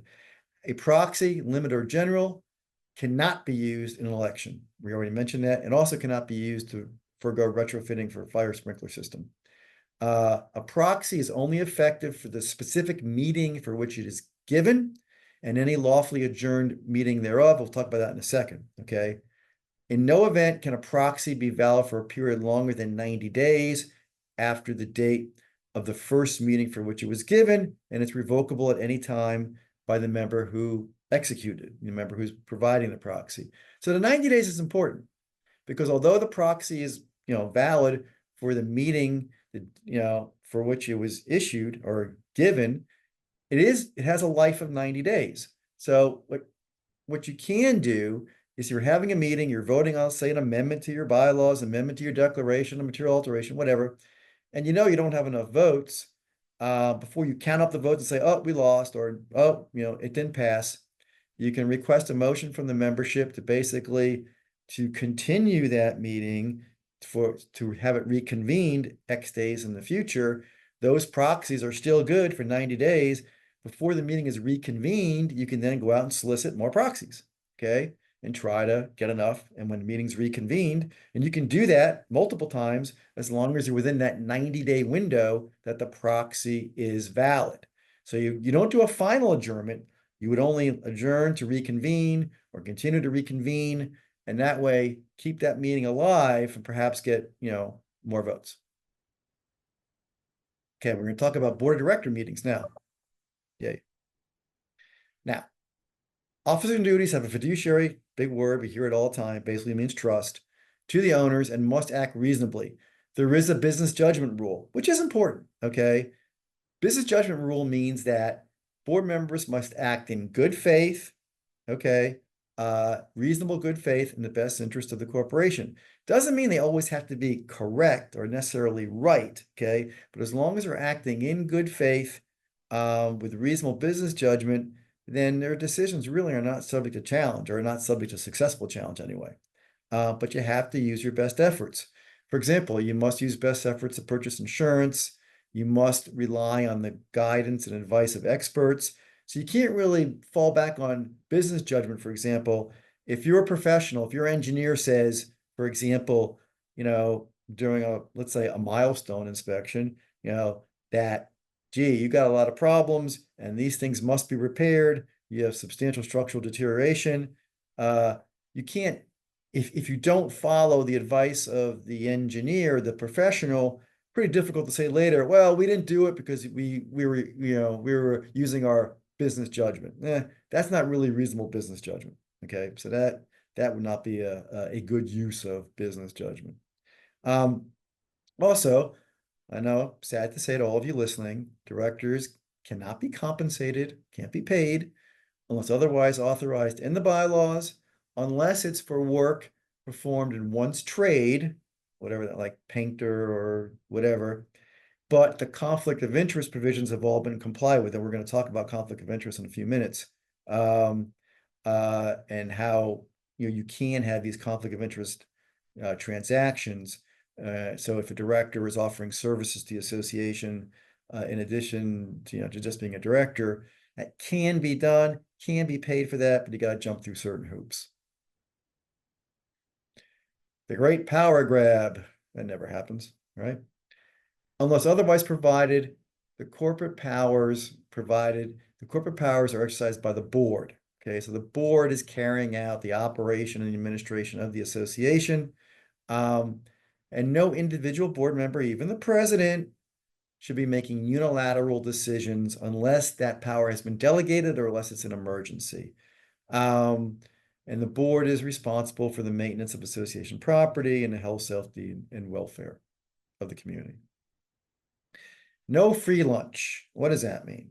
Well, it means basically no kickbacks or improper personal benefits. And I'm sure no one listening would ever, fall into this, but just be aware that an officer, director, or manager may not solicit, offer to accept, or accept a kickback, meaning anything or service of value for which consideration has not been provided, for an officer, director's, or manager's own personal benefit or that of their family, immediate family, from any person proposing to provide goods or services. So obviously no payments under the table, but even services, like if someone is, painting the condominium building, that painter, to get the work, not be paying the inside of the president's unit for free to get the job to paint the building. I mean, that's, pretty obvious one. So basically no kickback or no improper personal benefit. Any director, officer, or manager who knowingly solicits, offers to accept, or accepts a kickback commits a felony of the 3rd degree and is subject to civil penalty and has to be removed from office and a vacancy declared in that office. There is no prohibition against an officer, director, or manager from accepting services or items received in connection with trade fairs or education programs. So when you go to these trade shows and you pick up the different, stuff, swag from the, tables, obviously that is not a kickback, or an improper benefit. But bullet point number 4 in the bottom there, this is one that, many people don't realize. An association and its officers, directors, employees, and agents may not use a debit card issued in the name of the association or billed directly to the association for the payment of any association expense. A person who uses a debit card issued in the name of the association or billed directly to the association for any expense that is not, in quotes, a lawful obligation, unquote, of the association, and that means an obligation that has been properly pre-approved by the board and is reflected in the meeting minutes or in the budget. So if you're using a debit card for other than a pre-approved obligation, or lawful obligation of the association, again, which is pre-approved, that person commits theft and again, has to be removed from office. Guilty until proven innocent, which is contrary to what we've all been taught, right? But in condominium land, there are certain things that just a charge or an indictment is enough to incur consequences. So a director or officer charged by information or indictment with any of these following crimes, must be removed from office. Forgery of a ballot envelope or voting certificate used in a condominium election. Theft or embezzlement involving funds or property of the association. Destruction of or the refusal to allow inspection of or copying of an official record of the association accessible to owners in furtherance of any crime which constitutes tampering with physical evidence. So you can't be basically messing around with the official records in furtherance of a crime. Obstruction of justice, or any criminal violation under the Condominium Act. So all those things, just a charge means you're off the board. Charge as an indictment or a charge. The board must fill the vacancy until the end of the suspension period or end of the director's term, whichever first occurs. If the charges are resolved without a finding of guilt, then that director officer is reinstated for the remainder of his or her term. A director who has such charges pending may not be appointed or elected to a position as a director or an officer, and may not have access to the official records except pursuant to a court order. You just got on the board, or some of you out there just got on the board. So now I'm going to tell you how to get off the board. You can always resign in writing. The directors can be subject to recall. By the way, recall requires a vote of a majority of all the voting interests in the association. If you're delinquent in the payment of any monetary obligation due to the association for greater than 90 days, you're deemed to abandon your office. You're not just suspended, but if you're delinquent in the payment of any monetary obligation due to the association for greater than 90 days, then you're deemed to abandon your office. As we just mentioned, if there's criminal charges involving theft or embezzlement of funds or property of the association, also for a knowing and willful violation of the Condominium Act, the division of Florida Condominiums, Timeshares, and Mobile Homes may order the removal of an officer or director. It can also levy fines. Or if you fail to satisfy the certification requirements, which you're doing right now, you get suspended, okay? Which means you're suspended until you do fulfill the certification requirement. Board meetings.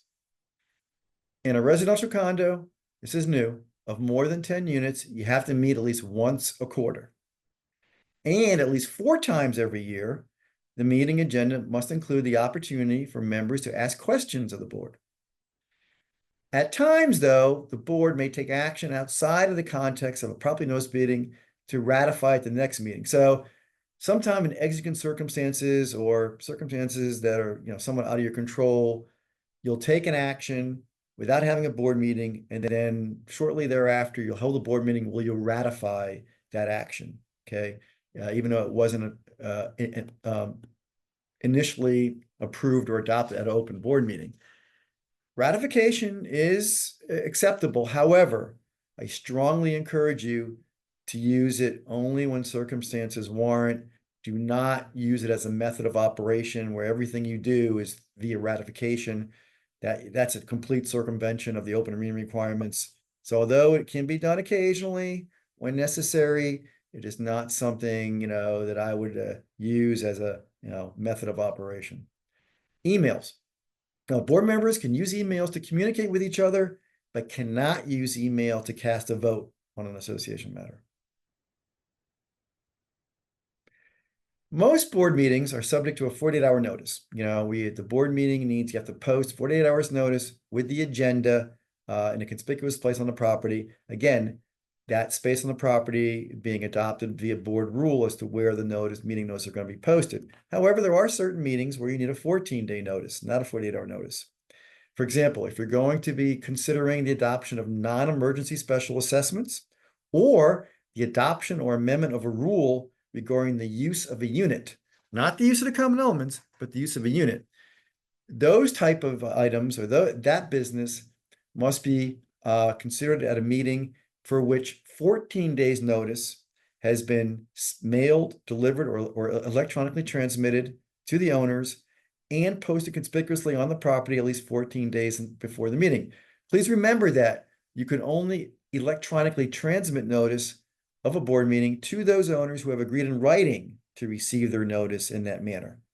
Also, evidence of compliance with the 14-day notice requirement, again, for for the assessment, for special assessment and the rules about unit use, evidence of compliance with that 14-day notice requirement must be made by an affidavit by the person providing the notice and filed among the official records of the association. And we're back to the video conferencing. Okay. Board meetings may also be conducted in person or by video conference. If you're doing a board meeting via video conference, the notice must state that the meeting will be held that way by video conference and must include a hyperlink and a conference telephone number for owners to attend, as well as a physical location where an owner may attend in person. Again, you cannot just have a video-only meeting.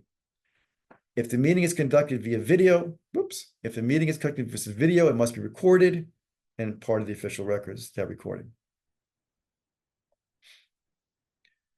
Board meeting notices, and we've already mentioned this, we're going to mention it again.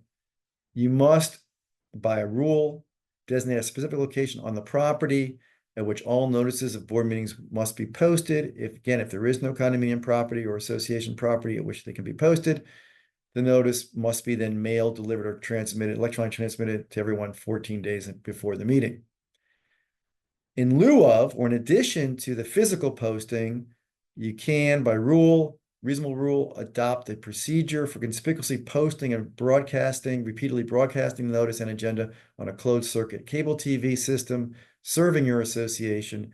The notice and agenda must be broadcasted again in a manner in sufficient continuous length of time to allow an average reader, like me, to see the notice and read and understand the entire content of the notice. If you're using broadcast notice, again, just like with a member meeting, in lieu of posting, then you have to broadcast it at least 4 times per hour for as long as the notice must be posted. Website posting.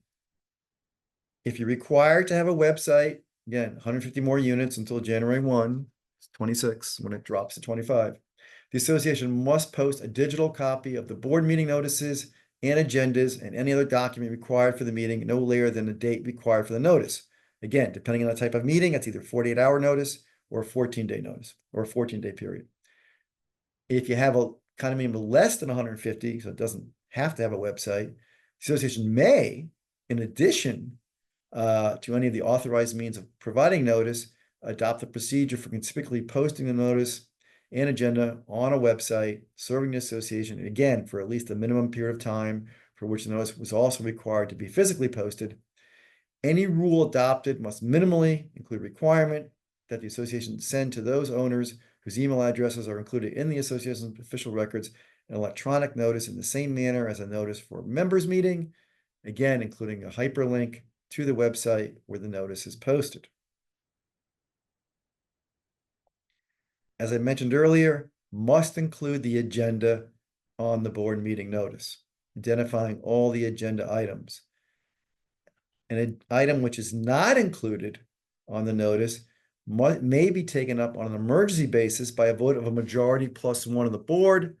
Such emergency action must be noticed and ratified at the next board meeting. So if something is not on the agenda and the board decides it needs to take something up on an emergency basis, let's say the board has 7-member board.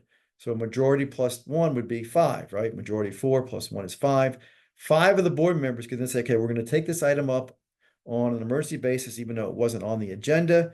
They can do that, but then that action, if it's taken and approved, must then be ratified at the next board meeting. You know, on the notice, they have to ratify that action if they took it up on an emergency basis.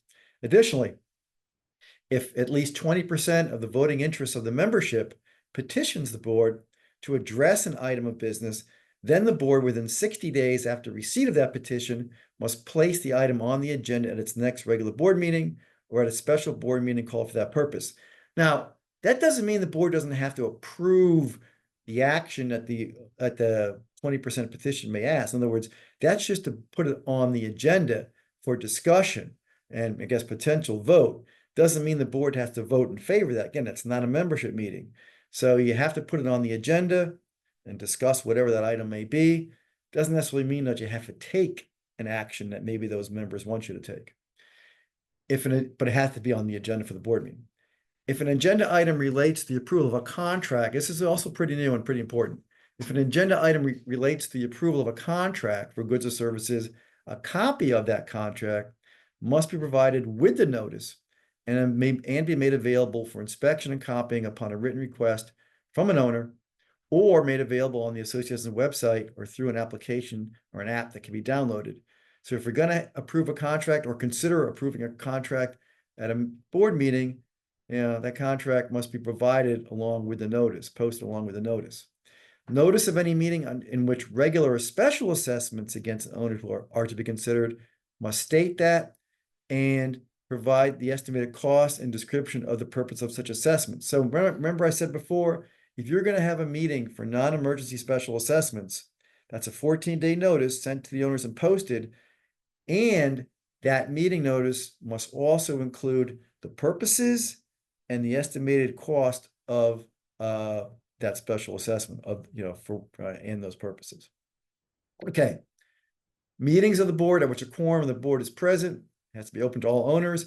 The only time you can have a closed meeting, okay, there's only 2 instances where you can have a closed board meeting. And that's when you're meeting with the association's attorney with regard to proposed or pending litigation.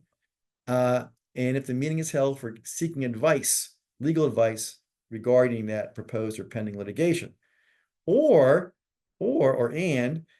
meetings held for the purpose of discussing personnel matters. And the personnel matters can be hiring, firing, compensation, discipline, dealing with personnel, either the personnel of the association or the personnel of the management company that's working for the association. Those are the only 2 closed board meetings. And even those board meetings are not exempt from the meeting notice requirements. So you still have to post notice of technically a closed board meeting. But the meeting is going to close to the membership if it's for, one of those 2 purposes. An owner may, again, audio or video record meetings of the board, subject to those rules adopted by the division. These are the same types of rules that you can adopt for members meeting as well as board meetings. I won't go through it again. It's really the same thing.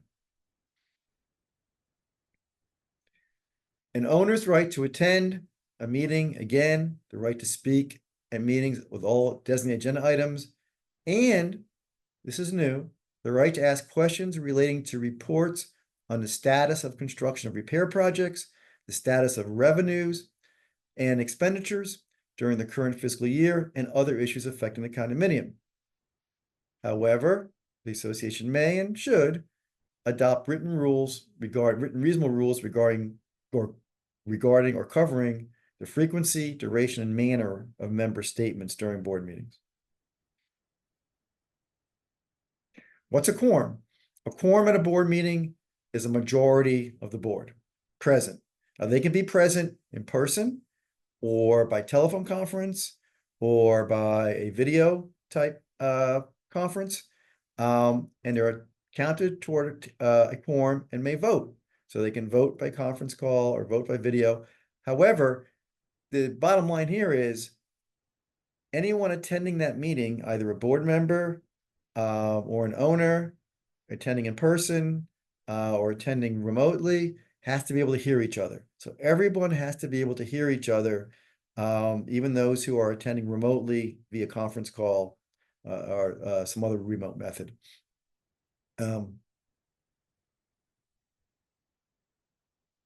Voting. Unless otherwise provided by statute or by your documents, the action of a majority of directors present at a meeting in which a quorum has been obtained is the action of the board. Now, directors cannot vote by proxy, cannot vote by secret ballot. The only secret balloting that's allowed is when they're electing the officers. The statute provides that the election of officers by the board can be done by secret ballot, even though the meeting itself is still open to the owners. But you can't have a proxy vote. You can't have a director voting by some kind of, submitted written, ballot in advance. That director has to be there either in person or through some type of conference ability. A director who is present at a board meeting at which any action is taken is presumed to have assented to the action unless he or she votes against it or abstains from voting. A director of the association who abstains from voting on any action shall be presumed to have not taken any position on that action. Very important, at the bottom, it says a vote or abstention for each director present must be recorded in the minutes. The minutes can't just say that the motion passed 4-3 or that the motion failed 4-3. You have to indicate how each director voted, yes, no, or abstention, and that must be reflected in the minutes. Can't just indicate what the number of votes were. You have to indicate how each director voted, or if they abstained. Committee meetings. This is also very, very important, and some misconception here too. There are certain committee meetings that must always be noticed and open in the same manner as a board meeting, and those are any committee that takes final action on behalf of the board, which is pretty rare, to be honest with you. But if a committee has been delegated that authority, that committee must meet in the open and proper notice. And any committee that makes recommendations to the board regarding the association's budget. Okay, so your budget committee meetings and any committee authorized to take final action, those must always be noticed and open. However, what I think people tend to forget is any other committee, in addition to those committees, must also meet with posted notice and be open to the membership unless your bylaws exempt those committees. So if you have other committees like a maintenance committee, a social committee, a document committee, who knows what committee, okay, the pickleball committee, all of those committees, to the extent you have them, must also have their meetings open to the membership with notice posted like a board meeting, unless your bylaws exempt those other committees. The first two committees can never be exempted. They always have to be open to the membership. Insurance. I wholeheartedly recommend you get insurance. Okay. An owner-controlled, as opposed to a developer-controlled association, must use its best efforts to obtain and maintain adequate insurance to protect the association property, the common elements, and the condominium property required to be insured by the association.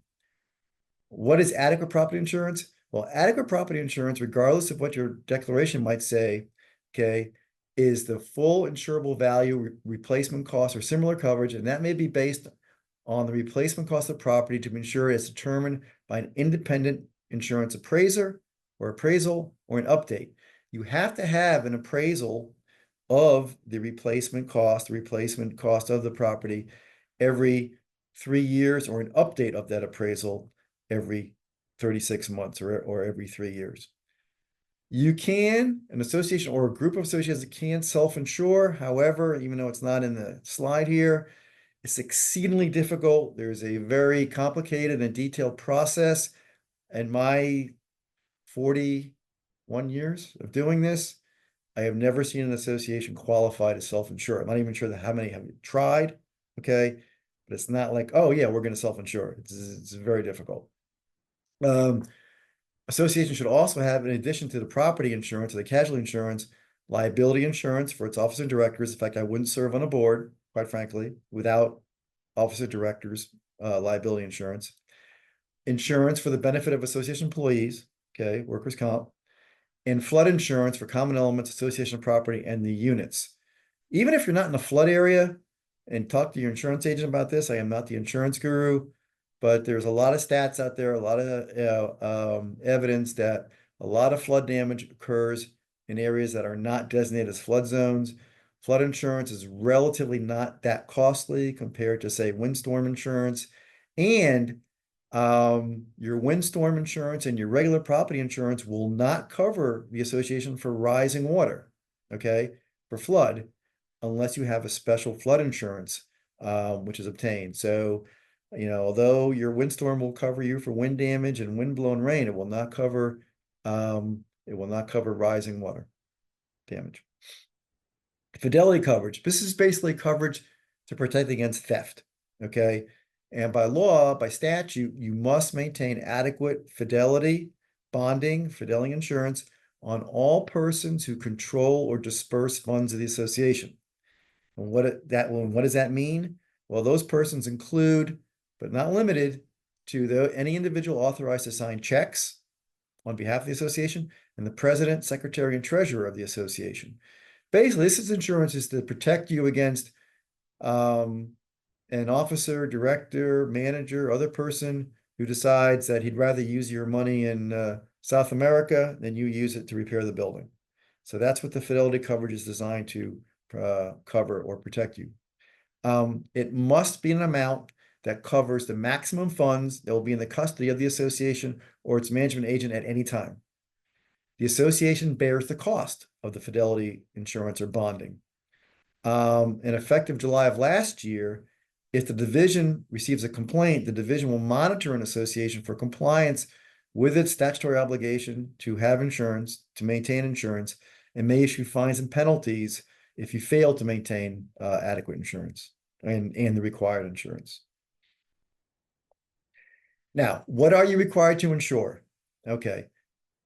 Every property insurance policy issued renewed going back to January 1 of 2009 must provide primary coverage for all portions of the condominium property as originally installed or constructed, or replacement of like kind and quality in accordance with the original plans and specifications of the property, as well as all alterations and additions made to the condominium property, excuse me, by the association, pursuant to 718-113.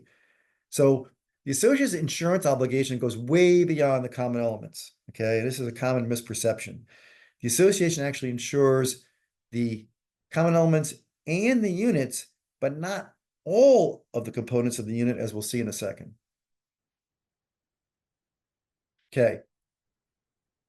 These following items are not included in the association insurance and are to be insured or the insurance responsibility of the unit owners. And what is that? That means any personal property of the owner within the unit or the limited common elements, and the floor, wall, and ceiling coverings, electrical fixtures, appliances, water heaters, water filters, built-in cabinets and countertops, and window treatments, including curtains, drapes, blinds, hardware, and similar window treatment components, or replacements of any of the foregoing, which are located within the boundaries of the unit and serve only the unit. That property is insured by the owner.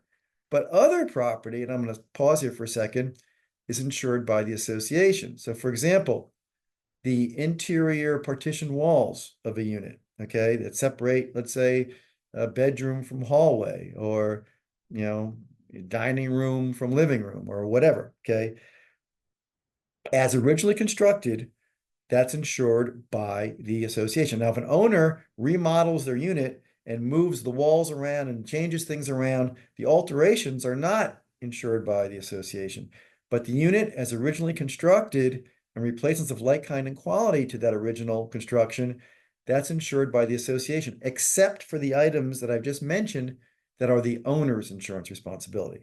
Now, unit owners are responsible for the cost of reconstruction of any portion of the condominium property for which the property insurance and the cost of any such construction done by the association is chargeable to the owner. We're going to talk about that in a second, and may be enforced and collected in the manner same manner as assessments. So this is really important now, because this causes a lot of, in my experience, confusion. Any portion of the condominium property that must be insured by the association against property loss, which is damaged by an insurable event, is reconstructed, repaired, or replaced by the association as a common expense. So why does this cause confusion? As I just mentioned before, the association insures, like I said, the units and the common elements, except for those things that are excluded. So items that are typically repaired by an owner, let's say an interior partition wall, an interior door, the door leading from, your bedroom to the hallway, or some other interior door like that. Although normally that's an owner's responsibility to maintain and repair. That door, as originally constructed, or replacement of that door of like kind of quality, not an upgrade, some, super fancy door, but if it's, a replacement of like kind of quality of the original door, or if it is the original door, if that gets damaged or destroyed by a casualty, like a hurricane or a fire, then that, since that's insured by the association, that gets repaired or replaced by the association, either with the insurance proceeds, but if the insurance proceeds are not sufficient because of a deductible or other reason, then it's repaired or replaced as a common expense. Owners they must insure and they must pay for the insurance, for the repair replacement of the property that they insure, and we just discussed that. But if the property is damaged, let's say property is damaged as a result of the intentional conduct, negligence, or failure to comply with the declaration or the rules, then that owner is also responsible. So if there is a casualty loss due to an owner's intentional conduct or negligence or failure to comply with the documents, then the association can charge that owner for the costs that the association has to expend, even though that property was insured by the association, but it was damaged through the owner's negligence or fault. Repair after casualty. Now, the association is not obligated to pay for any reconstruction or repair due to property loss, to any improvements installed by as I mentioned before. So if owner has, made alterations, improvements, the association does not insure that, whether it's the current owner or a former owner. Or if it's something installed by the developer, if it benefits only a certain unit for which it was installed, that is not part of the standard improvements that everyone has and enjoys. In the absence of an insurable event, so right then we were talking about insurable events. In the absence of an insurable event, then the responsibility for maintenance and repair is pursuant to the association's documents and the Condominium Act. So for normal wear and tear, we're going to go back to that door again, that interior door. If that door just wears out or needs to be replaced, that's the owner's responsibility inside that unit, per the declaration. But sometimes the obligations to maintain and repair will switch to the association if that same item is damaged by a casualty or an insurable event. Our last section, you'll be glad to hear, deals with conflicts of interest, okay? And we're going to start with directors and officers, conflict of interest. So basically, directors and officers and the relatives of directors and officers must disclose to the board any activity that may reasonably be construed as a conflict of interest. Now, there is a rebuttable presumption that a conflict exists if, any of the following occurs without prior notice: a director or an officer or a relative of a director or an officer and enters into a contract for goods or services with the association. So in essence, you're hiring that director to cut the grass, or you're hiring that director's company to cut the grass, or you're hiring the director's brother's company to cut the grass. Okay, those are all conflict of interest transactions. Or a director or an officer or a relative of a director and officer holds an interest, financial interest, in a corporation, an LLC, a partnership, or a limited liability partnership, or any other business that conducts business with the association or proposes to enter into a contract with the association. If a director, or officer, or their relative proposes to engage in an activity that's a conflict of interest, as we just mentioned, then that activity must be listed on, and all contracts and transactions related to it must be attached to the meeting agenda for a board meeting. Approval of the contract or transaction of the contract or that transaction requires a 2/3 vote of the other directors present. So it's, in other words, not included the director who has the interest or the director whose relative has an interest. A director, an officer, or a relative of a director, an officer who is a party to or has an interest in an activity that is a possible conflict of interest may attend the meeting at which it's going to be considered and discussed and voted on, and is authorized to make a presentation to the board regarding it. But after that presentation, that director, that officer, and any relative of that officer director must leave the meeting, during the discussion and the vote on the activity. So let's say they're going to hire, Peter Mollengarden Landscaping Inc. All right, I can go to the meeting, and I'm a director. I can go to the meeting. I make my presentation about that. Then I have to leave. Then the directors will discuss it and vote on it. And 2/3 of them must agree, to have that, to enter into that contract.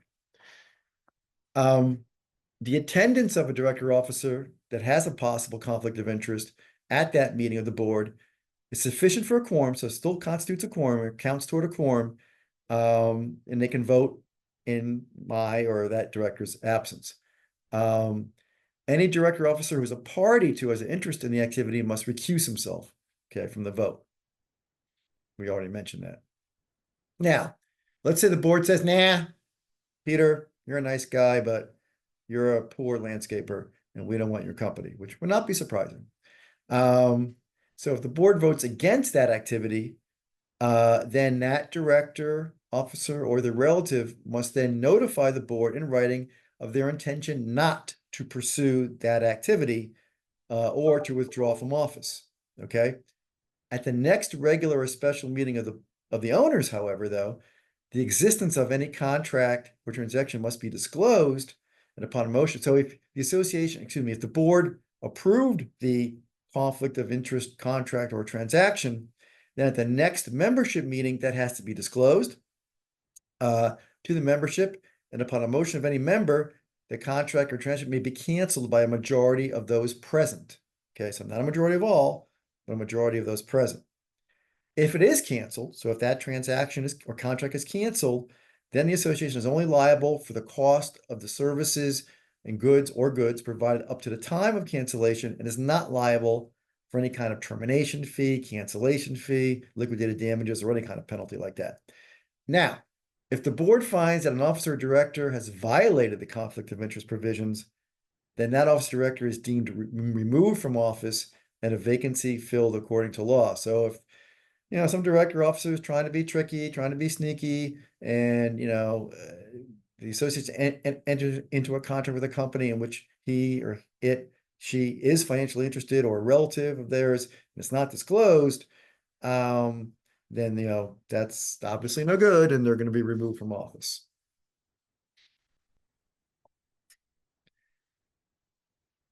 A contract that's between a director, an officer, or a relative and the association that has not been properly disclosed as a conflict or a potential conflict is voidable. So what does that mean?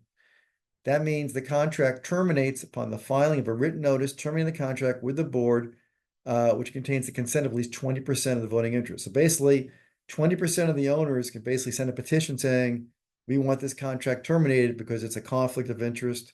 And if that happens, then the contract is terminated. An association that has a website, association with 150 more units with a website, any contract that's a conflict of interest or a possible conflict of interest must be posted as part of the website. We also have conflict of interest dealing with managers. Okay. And so in addition to the conflicts concerning officers, directors, and their relatives, CAMs, community association managers, or management firms also have conflict of interest requirements. So a community association manager or management firm, including its directors, officers, and persons with a financial interest in the firm, or a relative of those persons, must disclose to the board of a community any activity that may reasonably be construed as a conflict of interest. Again, there is a rebuttable conflict if any of these apply, that the manager or the management firm, including the officers, directors, and persons with a financial interest, enters into a contract for goods or services with the association. Obviously, this would be other than management services. So if you're hiring a company to do services and that CAM or that firm has an interest in that company, that's a conflict. A CAM or a CAM firm, again, a manager or a management firm, including directors, officers, and persons with a financial interest or a relative, holds an interest in or receives compensation or anything of value from a corporation, LLC, whatever kind of business entity that conducts business with the association. So again, these two instances or these two circumstances are both rebuttably conflict of interest. If a manager or a management firm or the relatives proposes to engage in an activity which is a conflict of interest, that activity must be listed, again, just like the other activities dealing with board members and officers, on in any contracts and transactional documents related to that attached to the meeting agenda of the next board meeting. The disclosure of possible conflict must be entered into the written minutes of the meeting. Approval of that conflict of interest contract or transaction requires the affirmative vote of 2/3 of the directors present, at least 2/3. At the next regular special meeting of the membership, the existence of that conflict of interest contract or transaction must be disclosed to the members. If a manager or CAM firm has previously disclosed a conflict of interest in an existing management contract entered into between the board and the CAM or a CAM firm, then the conflict does not need to be additionally noticed and voted on during the term of the contract, but upon renewal must be noticed and voted on in accordance with the foregoing. So if it's been properly disclosed and properly approved, doesn't have to be done again, but if it comes up for renewal, then you have to go through the conflict of interest process again. If the board finds that a manager or management firm, again, including its directors and officers and persons with a financial interest, or a relative of those persons has violated that section or this section, the association may cancel the contract with the manager or the management firm. If it's canceled, the association is only liable for the value of the services up to the time of cancellation, and not for any termination fees, cancellation fees, or any other kind of penalty. And failing to disclose any conflict constitutes grounds for disciplinary action against the manager or the management company. I think that is it. It is. I know it was a lot. I know it's a marathon. I wasn't that funny. I apologize. Not a hilarious topic. I'm glad the storm did not disrupt us, Jeffrey. Yeah, you didn't have to sing today. And thank God, because that would have emptied out the Zoom room quickly. Well, As well. great job as always, Peter. Great job. There's some questions in the Q&A. We're not going to get to all of them. They're quite a bit. What you Well, can people want to send them in and then we'll respond in writing to them. I don't know. How are we doing that? Oh, either way, if you want to take a couple of them, I know you have an appointment to get to, so I know the most important thing today was getting y'all certified. We got that accomplished. But Peter's going to look over a couple of the questions. He'll take maybe two or three. Then he's got to get out of here. okay. Okay. Yeah, we finished pretty good time-wise. pretty time-wise. Pretty well, I should Oh, if you haven't already hit the chat area so that it appears, folks, not to be confused with the Q&A, chat module's different. Press that now. I'm going to again place the link for the evaluation. I've already done it a couple of times. I'll place it in there again for those of you who haven't seen it yet. Click on that link. What it's going to do when you click on it, excuse me, it's going to take you to this screen here.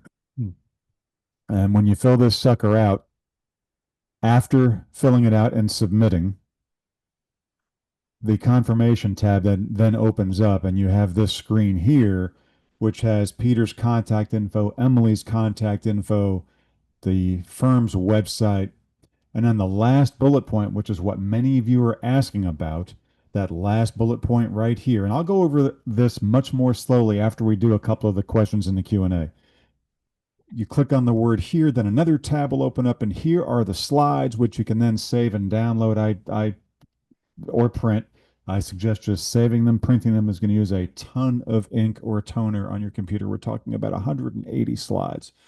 So I suggest just downloading them. There's no magic bullet answer on how to do that. Every browser is different. Not all of you update to the latest and greatest.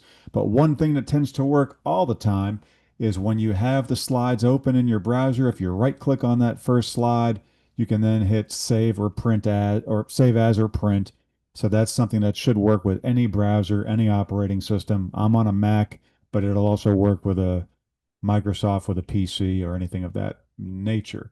Again, I'll go over that more slowly again. After you do your evaluations, while you're welcome to hang out for the few questions we're going to answer here, you're free to go. The evaluation is the last required portion of today's session.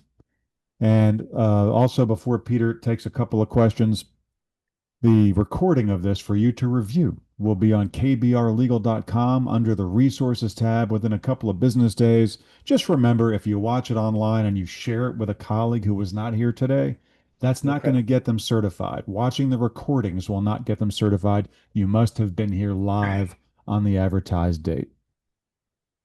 All I right. knew it was being recorded. I wouldn't have done it. No, I'm kidding. Imagine if you would have sung a couple of lyrics. We could have had that as blackmail material for Yeah. Let the memes begin. Let the memes begin. Do you have the Q&A open, or do you want me to just pick a couple of random Pick a ones? couple of questions. Hang on a second. There's Q&A. I see it. Yeah, if you pick that up, you'll be able to see if it's more pertinent. And folks, like I mentioned at the beginning, We're not going to be addressing ones that are, if you've written a novel, we're not going to go. We're going to do the ones that are short and sweet so Peter could do a rapid fire. Okay, I don't know. These are just in order, I guess. I mean, Just, our management company, this is from Chris Harmon. Says our management company took over January 1st. The website is still not fully operational. Is there a penalty for failing to update in a timely manner? That would depend on, yeah, there could be potential penalties. It probably is a minor penalty, something that would be something that the division would address. They have a scale of penalties. They don't always impose a penalty. Sometimes they just do a warning. So there may be a penalty or fine if someone complained to the division and they pursued it that way. I don't think that's a major violation. I think that would be, if anything, it'd be a minor one. and that's usually somebody in the association reporting on their own association for the division to know that, correct? Is that usually what happens? Yeah, someone would report it, someone would complain to the division. Yeah, Obviously, there's no penalties unless someone complains, okay? right. And then the division investigates and they decide whether it's worthy of a penalty. Um, let's see, what else?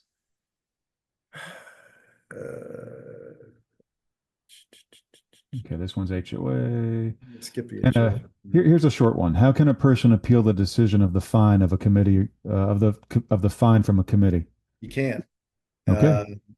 I mean, basically the committee, under the law, the committee decision is final. Here's one that's come up several times on here, so I'm going to read this one. So, if a person has been on the board for more than 8 years, can they still serve? And Emily covered that, and you touched upon it briefly. That has to do with the I didn't touch upon 2018 that one. Basically, the 8-year period commenced July 1, 2018. 18. So it goes to July 1, 2026. All So, right. but the person can still run again with what We is can it? still run again if they've done their 8 years as of July 1, 2026, they can still run.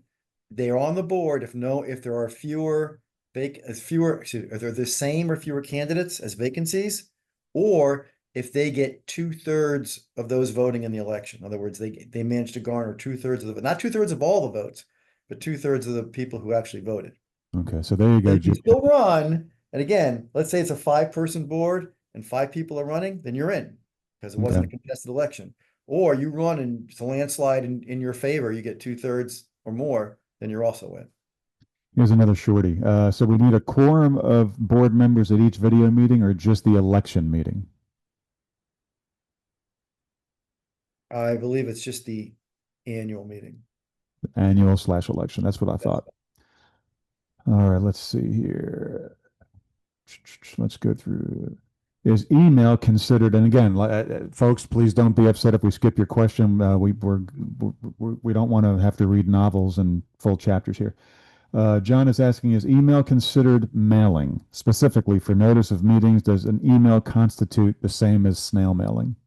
An email constitutes official notice to those owners who have agreed in writing to receive their notice in that manner. Okay. All right, so dude, let me see here. Yeah, I know everyone's going to complain about not enough time for questions, and we apologize for that. It's always a problem. Yeah, well, the important thing with this complimentary session is getting everybody certified, and we've accomplished that. And like Peter said, you have the evaluation. You can type in some questions, and if you're an association client, please make note of that on the evaluation. Firm client, please make note of that on the evaluation as well. Somebody commented, Florida law strictly prohibits unauthorized recordings without their knowledge, but Yeah, this would be an exception to that. yeah, that's what I figured. So the board can discuss and make decisions via email as long as they ratify in an open and duly noticed meeting. Technically, yes, but I would not do that as a standard procedure. Okay. I Okay. mean, occasionally you can ratify an action, but if that's how you operate by, talking to each other via email, then ratifying later, that's going to be deemed as not complying with the open meeting requirements. Okay. In my opinion. Okay. IMO. This one could be it's a short question, but it could be a loaded question, but it's come up here a couple of times, so I'm going to read it. When do the statutes override the documents? And can you clarify Kaufman a little bit more? And All that's right, a few I'll talk times about here. Kaufman. All right, Kaufman comes up a lot. Basically, Kaufman was that was a case, it was a rec lease case from many, many years ago. And basically in that case, the condominium declaration said it was subject to the Condominium Act as amended from time to time. Since it said that, that meant it incorporated future changes to the act were basically incorporated into that declaration.